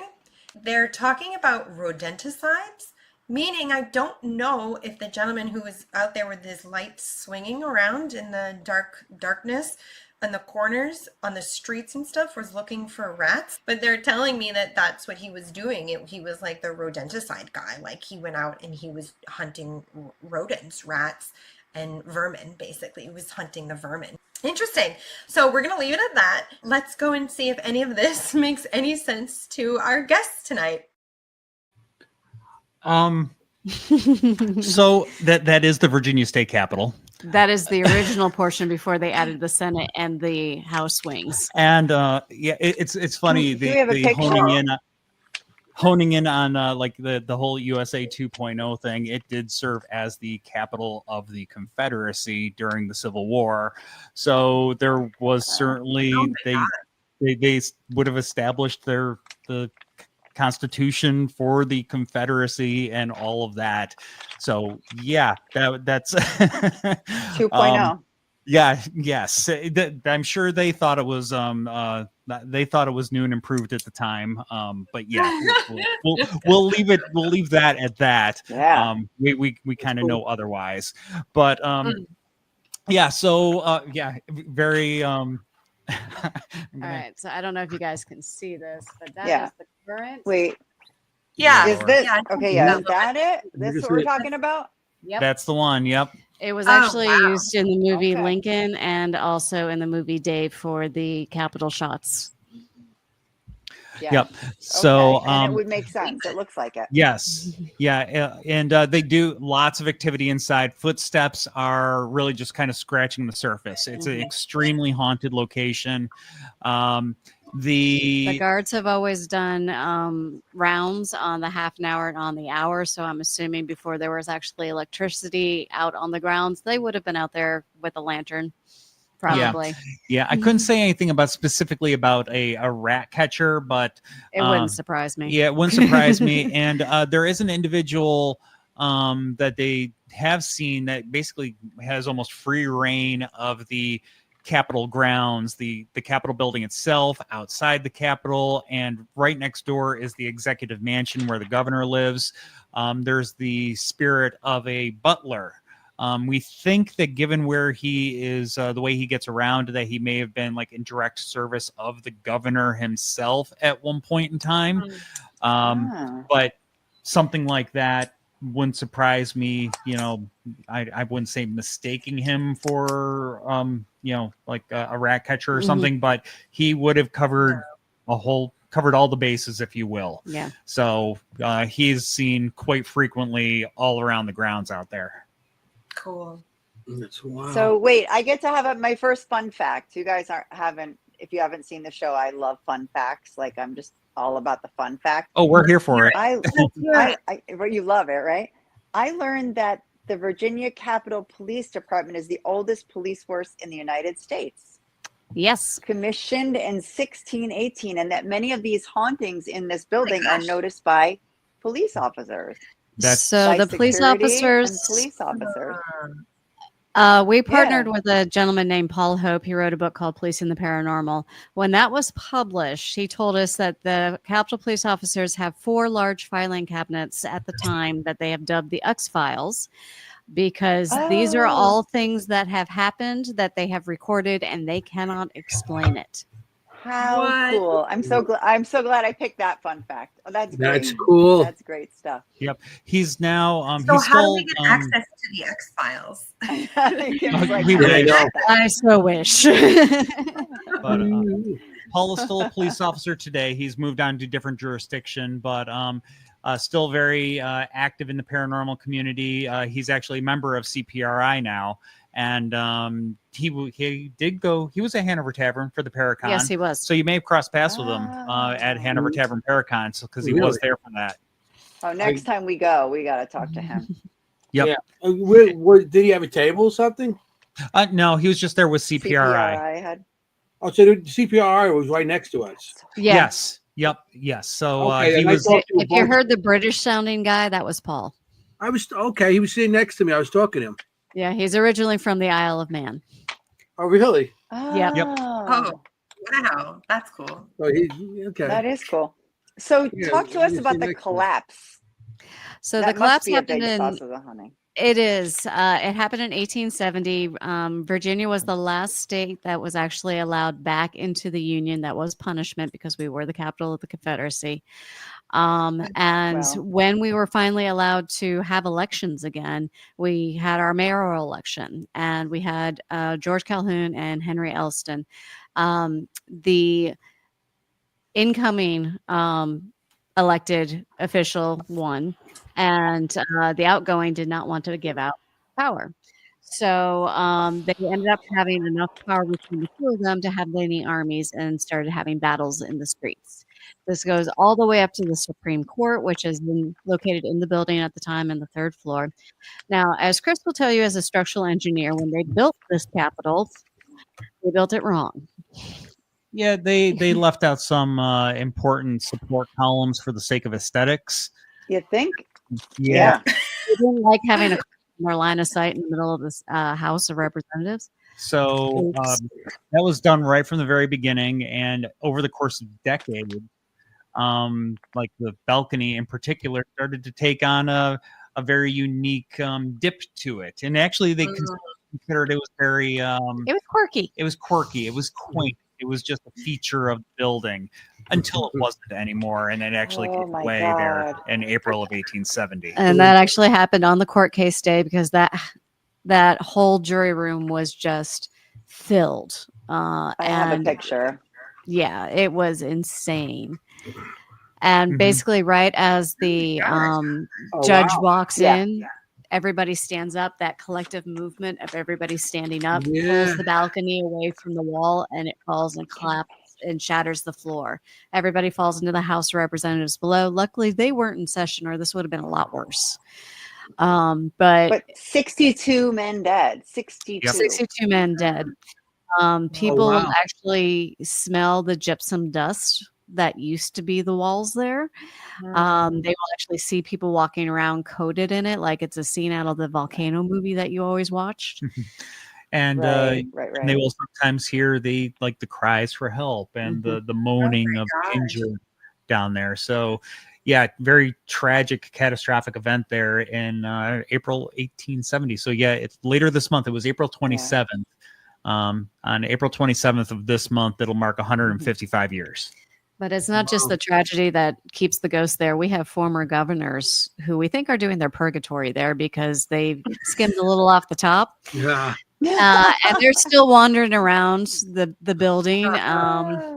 And the newbies who don't know the portrait gallery yet will see them, call it in as an intruder. They'll do the search top to bottom. They'll end up in one of the portrait galleries, and all of a sudden they'll see the portrait of the government that they just saw. Oh, Yep. so the portrait gallery, meaning all the famous Virginians that are No, hanging just up all there. the former governors. Every Former governor of governors. Virginia. Yep. Every governor of Oh, Virginia has okay. their portrait hanging in the Capitol. And so the one specific one was Extra Billy, or Governor William Smith. He was the one that had a little bit of a tendency for skimming a little extra off. Extra Billy. Oh He my skimmed off the post office budget, Well, Post office. which Yeah, is why he's very Virginia's post office is purgatory. so terrible. yeah. You see the question below there? Yes, we have 2 black cats and 2 gray cats. Our boys are the black cats. Nice. They're the ones that are being particularly active, persistent this evening. So It's all good. It's Yeah, the all So girls- what is We don't have what a is care that about Capitol that. building used for now? Is it still used? It's still the Capitol. Yep. Still the Capitol. Gotcha. And do Yeah. they have? Are you able to get in there? Like, do they do Capitol tours or? Yes. Cool. Yeah, so the main section, which is the original Capitol, is mostly museum space now and office space. The wings are where most of the events take place during session. We also have a very large underground system. When Governor Warner was here, they completely dug out that hillside and put in the underground building system. And that's where like the special meeting rooms are. It's where the cafeteria is. and a museum space. A museum down. space, a gift shop is all under there. The visitor center's under there. So yeah, definitely you can go Nice. visit. Strongly recommend it because it's truly I know. it's astonishing building. Yeah. We To gave you stop some on our more bus pictures. tour. I want to show all your pictures before the show. Please, please, Okay. please. That's the building we're talking about? Yes. Oh, wow. And it's not just the building that's haunted, the grounds are haunted as well. Yeah, the Butler I Oh, mentioned yeah. is just Interesting. one of multiple entities that have been seen out there on the Capitol grounds, and that area where the group is standing, it's not too far from right underneath there. That whole underneath that hillside is actually where the visitor center is underground there. So that was only put in well, not quite 20 years ago now. So the visitor center is fairly new. But they're still a very, very active site politically for sure, but then also as a little bit of a tourist attraction and museum as well. Yeah, I'm going to give you the next picture. So that Gosh, is I would Bellevue love- Elementary School. That's Oh, the yeah. school, And that- right? Yep, that's the school. That's where Okay. Elizabeth Van Loo's house was. We talked about this already? Yep. Yep. Yes. Elizabeth, Okay. my hero, remember? I don't want to get into another 2-hour talk about So Oh, I'm sorry. that's the back of the Scott House.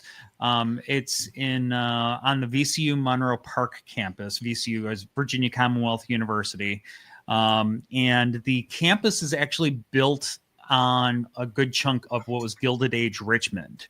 So the late 1800s, Richmond is expanding, and this particular neighborhood draws a lot of people with deep pockets, and they build all these beautiful houses up and down through there, and the families live there for maybe a couple of generations before they move on or whatnot. And these buildings, many of them have been snapped up by VCU and turned into academic space, offices and classrooms and event spaces for the university.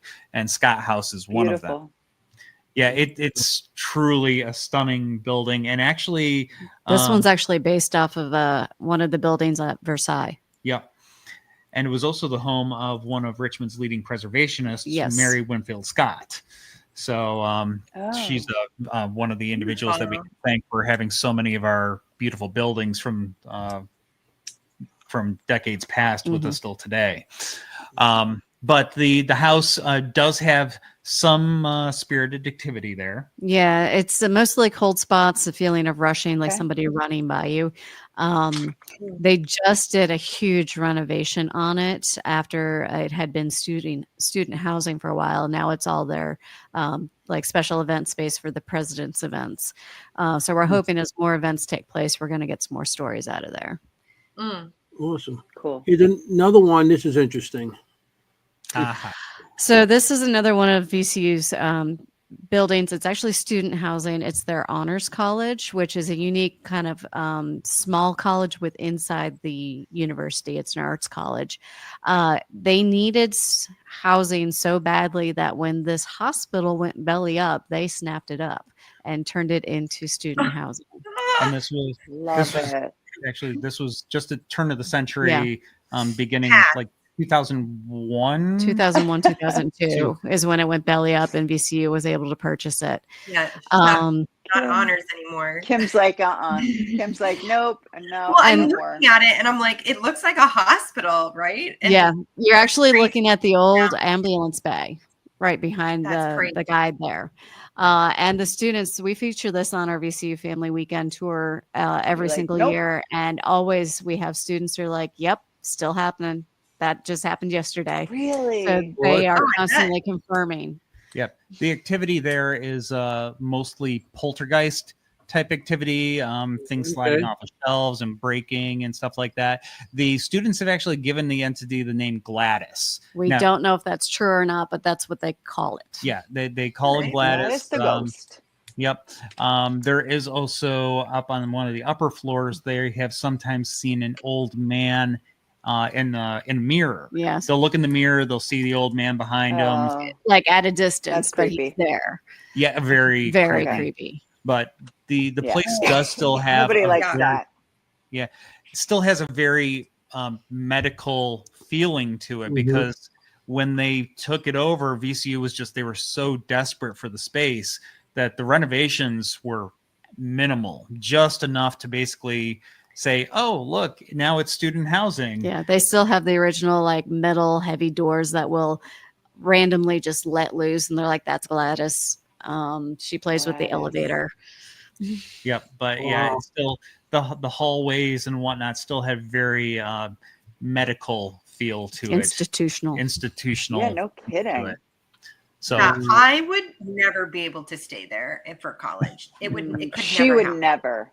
Can you imagine Never. It Kim? could never happen. No way. I would literally Yeah. probably choose to get C's and D's. If that was my honor And housing. trust me, that would be hard. That would be That hard would be for very her. hard. Crazy. I've never heard of that. Is there any other place you guys can What's think of? wrong where with they C's and D's? hospital for No, living? typically like That's an what honors, got like, me through everything. Jesus.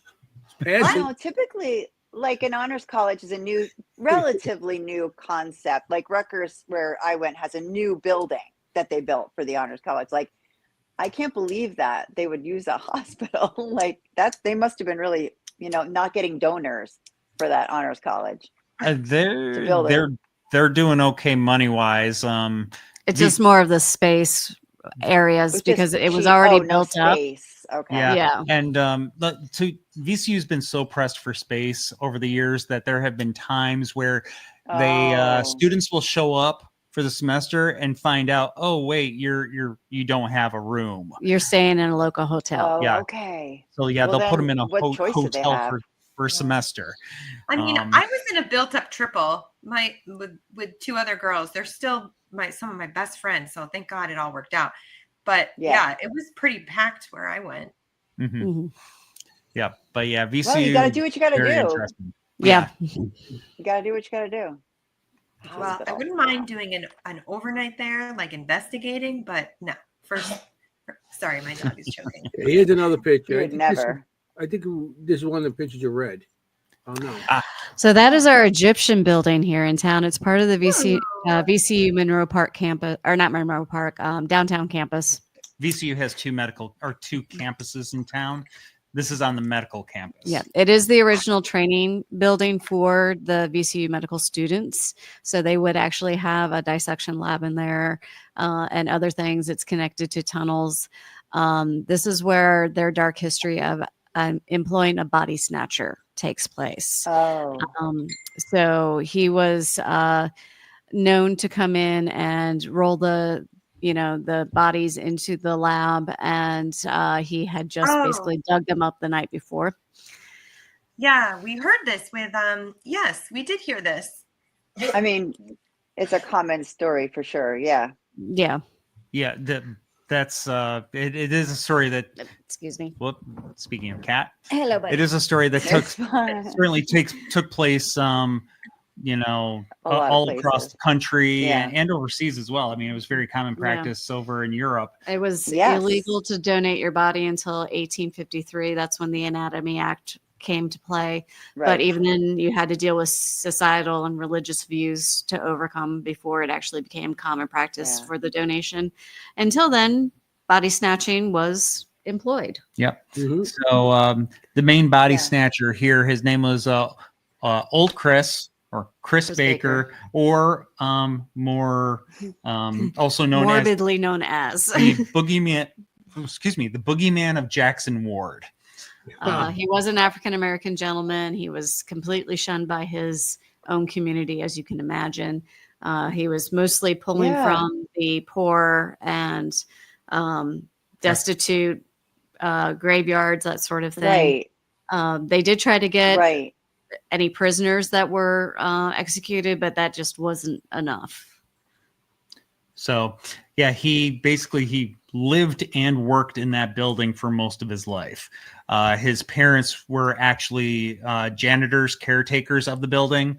So he was effectively born and raised there, lived there for most of his life, and did his worked his business out of the place as well.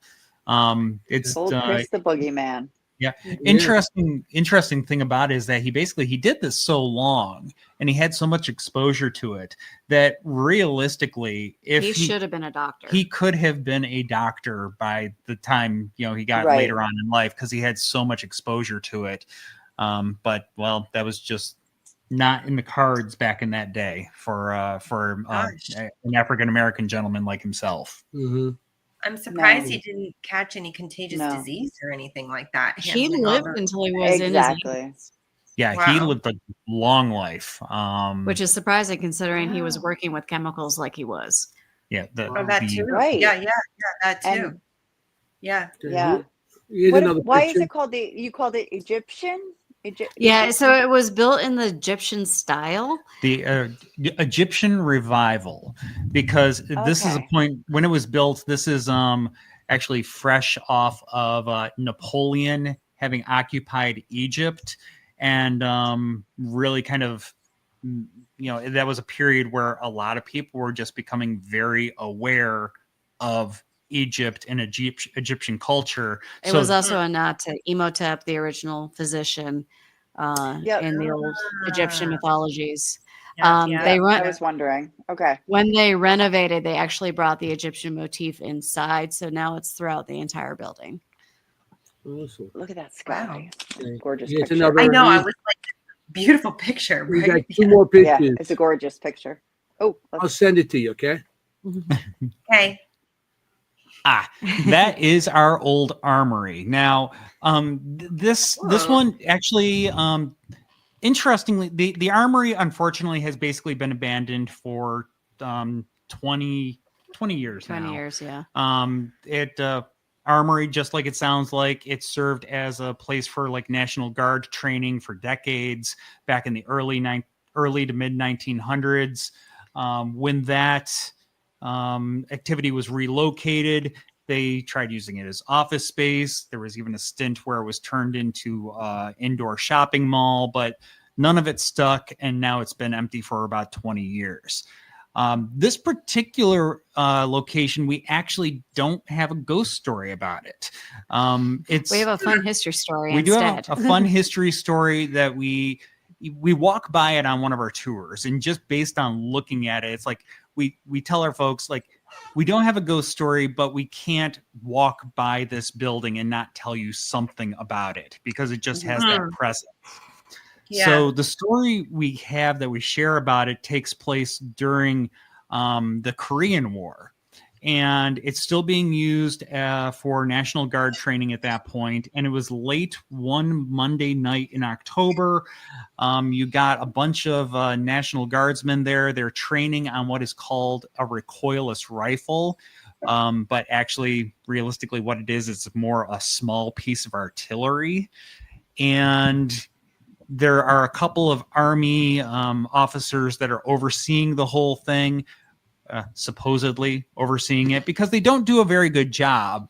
And there are 3 types of shells that this recoilless rifle can take. Explosive shells that will be used on the battlefield, dummy shells, and inert shells. Now, dummy and inert sound very much alike in purpose, but the dummy is basically still has a live charge in it, except it fires a solid shot instead of an explosive shot. Whereas the inert is truly inert. It doesn't do anything. And It's the practice shell. The practice shell, and that's what they should have been using for training. And, well, there was a mix-up. They wind up putting one of these dummy shells into it, pull the trigger, and basically Kaboom. Shell blasts out the wall of the building, flies over a mile across Richmond, and lands not too far from where we're sitting right now here in the Church Hill neighborhood of Richmond. A mile? Yeah, over a mile. It almost takes out the school board. Yeah, school board meeting went probably missed that building by just a matter of a few feet. Fortunately, nobody died, and even injuries were relatively minor. 2 of the National Guardsmen, were taken in. In that case, it's hilarious. Yeah, Yeah, we call it the last Hilarious. bombardment of It's Churchill. yeah. But it wound up, That's of course, funny. plaster dust everywhere, and every window of the Oh building my God, exploded. it's like a Bugs exploded Bunny outward. cartoon. I'm telling you. Yeah. It is. It really is. So yeah, that was the Oops, last. mislabeling. Those buildings around it, were they there at They the were time? dummies, all right. Were those Yeah, buildings yeah. around it, or was that part of the camp? Some kind of field or something? Like So buildings? the building that's right next to it that you see, that was not there. And where you see, you'll see a row of windows, and right above them, you'll see some bricked out. That's where it went out of. Oh, okay, Yeah. I see that there. Yeah, I see that. Yeah. because that was like a field next to it that they practice on the National Guard. Yep, that they were trying to practice on that recoilless rifle, and they got a little more practice than they bargained for that night. Yeah, yeah. Yeah, they got. Yeah, I they think were they got dummies. the message. It works. A mile? Oh my gosh. That's crazy. They are really lucky nobody got hurt. I know. Yeah. Yeah. Here's one last picture you have. That is a good story. One more picture. Berkeley Hotel. Yes. Beautiful hotel Ooh. right in the heart of the city. It's at 12th and Carey Streets on an area called Shaco Slip. It's actually right at the toe of Capitol Hill. The area you can actually kind of see on the very, very top left side of the picture, an office building. It's right on the edge of our financial district. But going the other way down the street is a bunch of old warehouses. It was a major trading hub back in the late 1800s. This building was built to resemble the warehouses, to kind of blend in, but it's a relatively new one. It was only constructed back in the 1980s. And the spirited stories we have about it are 2 very distinct spirits, one of whom was the builder of the hotel, a gentleman named Alan Voorhees. And he was basically a architect, a landscape architect, made his fortune, and then decided that he wanted to spend the rest of his life entertaining people and partying. So he built a hotel with beautiful ballroom space and a restaurant and all that. And he effectively spent a lot of his time living there. And it was on one night he was there celebrating his 80th birthday. 80th birthday. Wasn't feeling too well. Said, hey, I'm going to go take a nap for an hour. Come wake me up. And when they went to wake him up, they found that he had passed away. Did you get So hit by a shell from the Oh, never say that. Never say that. you get hit Yeah, I a was shell gonna from the say, National never. Guard thing over there? No. It's But yeah, he's still there today. He's still that's making no. sure that people are enjoying his hotel and that things are up to his standards. Good for He's him. been a little put out because of COVID. They shut the restaurant down and it just barely reopened like a year ago. Mm. They're still Mm. not hosting any parties or using the ballroom. So Oh, he's a little limited on where he's seen these days. but I do recommend the hotel or not just the hotel. The what a hotel way is to lovely to go. stay at. The restaurant there, it's a place they call it Chef's Kitchen. It's absolutely lovely. Fantastic. Main focus is Italian, but very, very good food there. They're doing great work there. We're starting to run out of time. I Cool. just So want he to must love that. Ellen, maybe you guys please. could give whatever Okay. to the people in the audience, Yeah. how to get in touch with you, and if they're down there, how to get in touch with you to see one of these stores. Yeah, absolutely. So main thing Yeah. would be the website, hauntsofrichmond.com. That's where we have information there. That's where you can buy tour tickets. And when you had clicked there, you brought up actually the calendar shows that we have availability for tours most nights of the week. Which So one you you want? can- The schedule? Schedule. Yep. Yeah, if you click on schedule there. And again, we will also have a new website in about a week's time, which will be a little more pleasant on the eye and a little easier to navigate. But all of those green days they're on the calendar, they're days that we have availability. So you can come on out and catch us just about any night of the week. Okay. We do have a whole bunch of fantastic guides that work for us as well. That's how we do this. We could not do what we do without them. So are very thankful for our guides that help us make sure that we can be sharing haunted history with you all. And we're also on social media. We're on Facebook, Instagram, YouTube, and TikTok.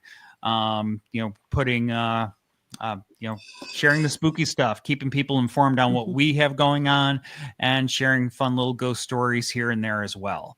So yeah, as you can see, we have not yet That's so populated cool. October. That will be coming soon. Yep. Yeah. There's a couple things that we're waiting on to confirm for events in October. And once we do that, we'll be filling out that October schedule. So won't be too long before we have that up there as well. That's awesome. Cool. So Well, Cool. this was an Very absolute cool. pleasure to I- have two people on who literally the stories, the history, and the paranormal. Yeah, so good. Thank you. Yeah. Thank you. I know you. I knew you guys would love this. Exactly. Oh, I know. I do. I knew you guys were gonna I love mean, this is what our show is all about, paranormal Yeah. and history. So it's like you two are Yep. perfect. Yep. And I would love you to come back because personally, like having read this book, now I have like 80,000 more questions for you. So either I need to come down and take your tour and ask you, but I would love you all to come back. Yeah, we would love to. Absolutely. We love doing this stuff. So always happy to talk about the spooky side of Richmond, and really with all the stuff that we have to talk about, we still just kind of scratched the surface tonight. So yeah. That's how I feel. Yeah. So many good stories in this book, and I'm sure you know all about them. So I would love to have you back. Yeah, thanks you so much for having us. This We will has have been a you lot of fun. too. I know. Yeah, I we didn't will even want get to ask what their scariest experience or what their I know. most- Well, I know. We got yeah, 3 we get it. minutes. It's We got happening. You're 3 coming minutes back. in. Go ahead. Ooh. 3 So- minutes. Scariest You want experience. Go. I actually stay out of the Poe Museum in the Memorial Building because I get bruised every time I go in there. The rest of the buildings Oh I'm my fine in, God. just not the Okay. Memorial. Yep, there's Okay. something in there.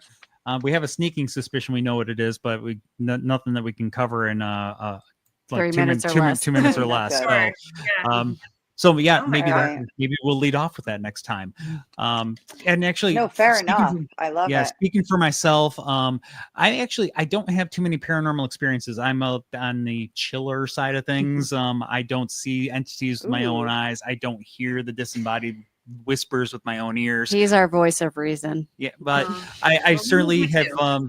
I've certainly been in We need plenty of that. investigations where stuff has been caught on camera or on audio recordings. So I have had a front row seat to it, and I know plenty of people that have their experiences, people that I trust in Yeah. words, but people that I trust implicitly that, I know enough of that that's where really the source of my belief is the people that I work with and that I know through the paranormal field. Awesome. Well, awesome. Well, Awesome. we're gonna have Thank to you so say much. goodnight. Thank you. I thank you. Yeah, Thank you guys for coming on. And it was Thank you. wonderful. From Yeah, down there, I'm incredible going to show. hit you Everybody guys loved up it. and go on one of those tours with the The segues, Segways. yes. segways. Go on the Anthony, segway let's tour. do it. The Yeah, segway thank you and I'm your in. furry co-hosts. Yes. Yes. You should have gave them mics too. So They were active, but they weren't too chatty. But oh No, well. I should have let my cats in. They could have just, looked at each other the whole time. Oh yes. So I want to say thank you guys for being on the show. I want to thank the audience. We had great people again tonight. Ton of people Mary tonight. Beth, Yes. the Cocos, Todd and Chameleon. And that's what I call Al it. Cooley on tonight. Al Ghosts in the Cooley. Valley. We had Al, Ed. Ron Yacovetti was on, Richard Michella. We even had Ed say from that? Sweet Home. yeah, Ed from Sweet Home. That's another location, a haunted location upstate.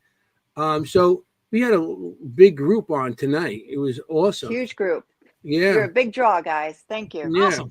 And Melissa, don't forget Melissa Blackman Melissa. from Kansas, KC. So I want to thank everybody for coming on the show tonight. So we got to tell everybody, you got to be safe out there. We got to go to these locations with all this old history and go there and keep going to them so they could stay around, so we could continue going to, not just for the paranormal, just for the history. There's a lot of history out there too, and there's a lot of ghosts. I just want to say you got to be safe out there. You also got what I was going to say. Ron Yacovetti, You tell gotta me be what's safe going to out say. there. Tell me what I was going to say, Ron. You gotta be You safe want out to look there. for ghosts. You want to look for You don't ghosts. want to be Be a ghost. ghost. Wanna be Let me a start it over. ghost. Okay. I just wanted Ron to come in because he's telling me I'm going to be saying it wrong. You want to look for ghosts. You don't want Don't to let Ron be a get in your head. ghost. Good night. Forget about it. Ciao, familia. Forget about it. Hey, how you doing?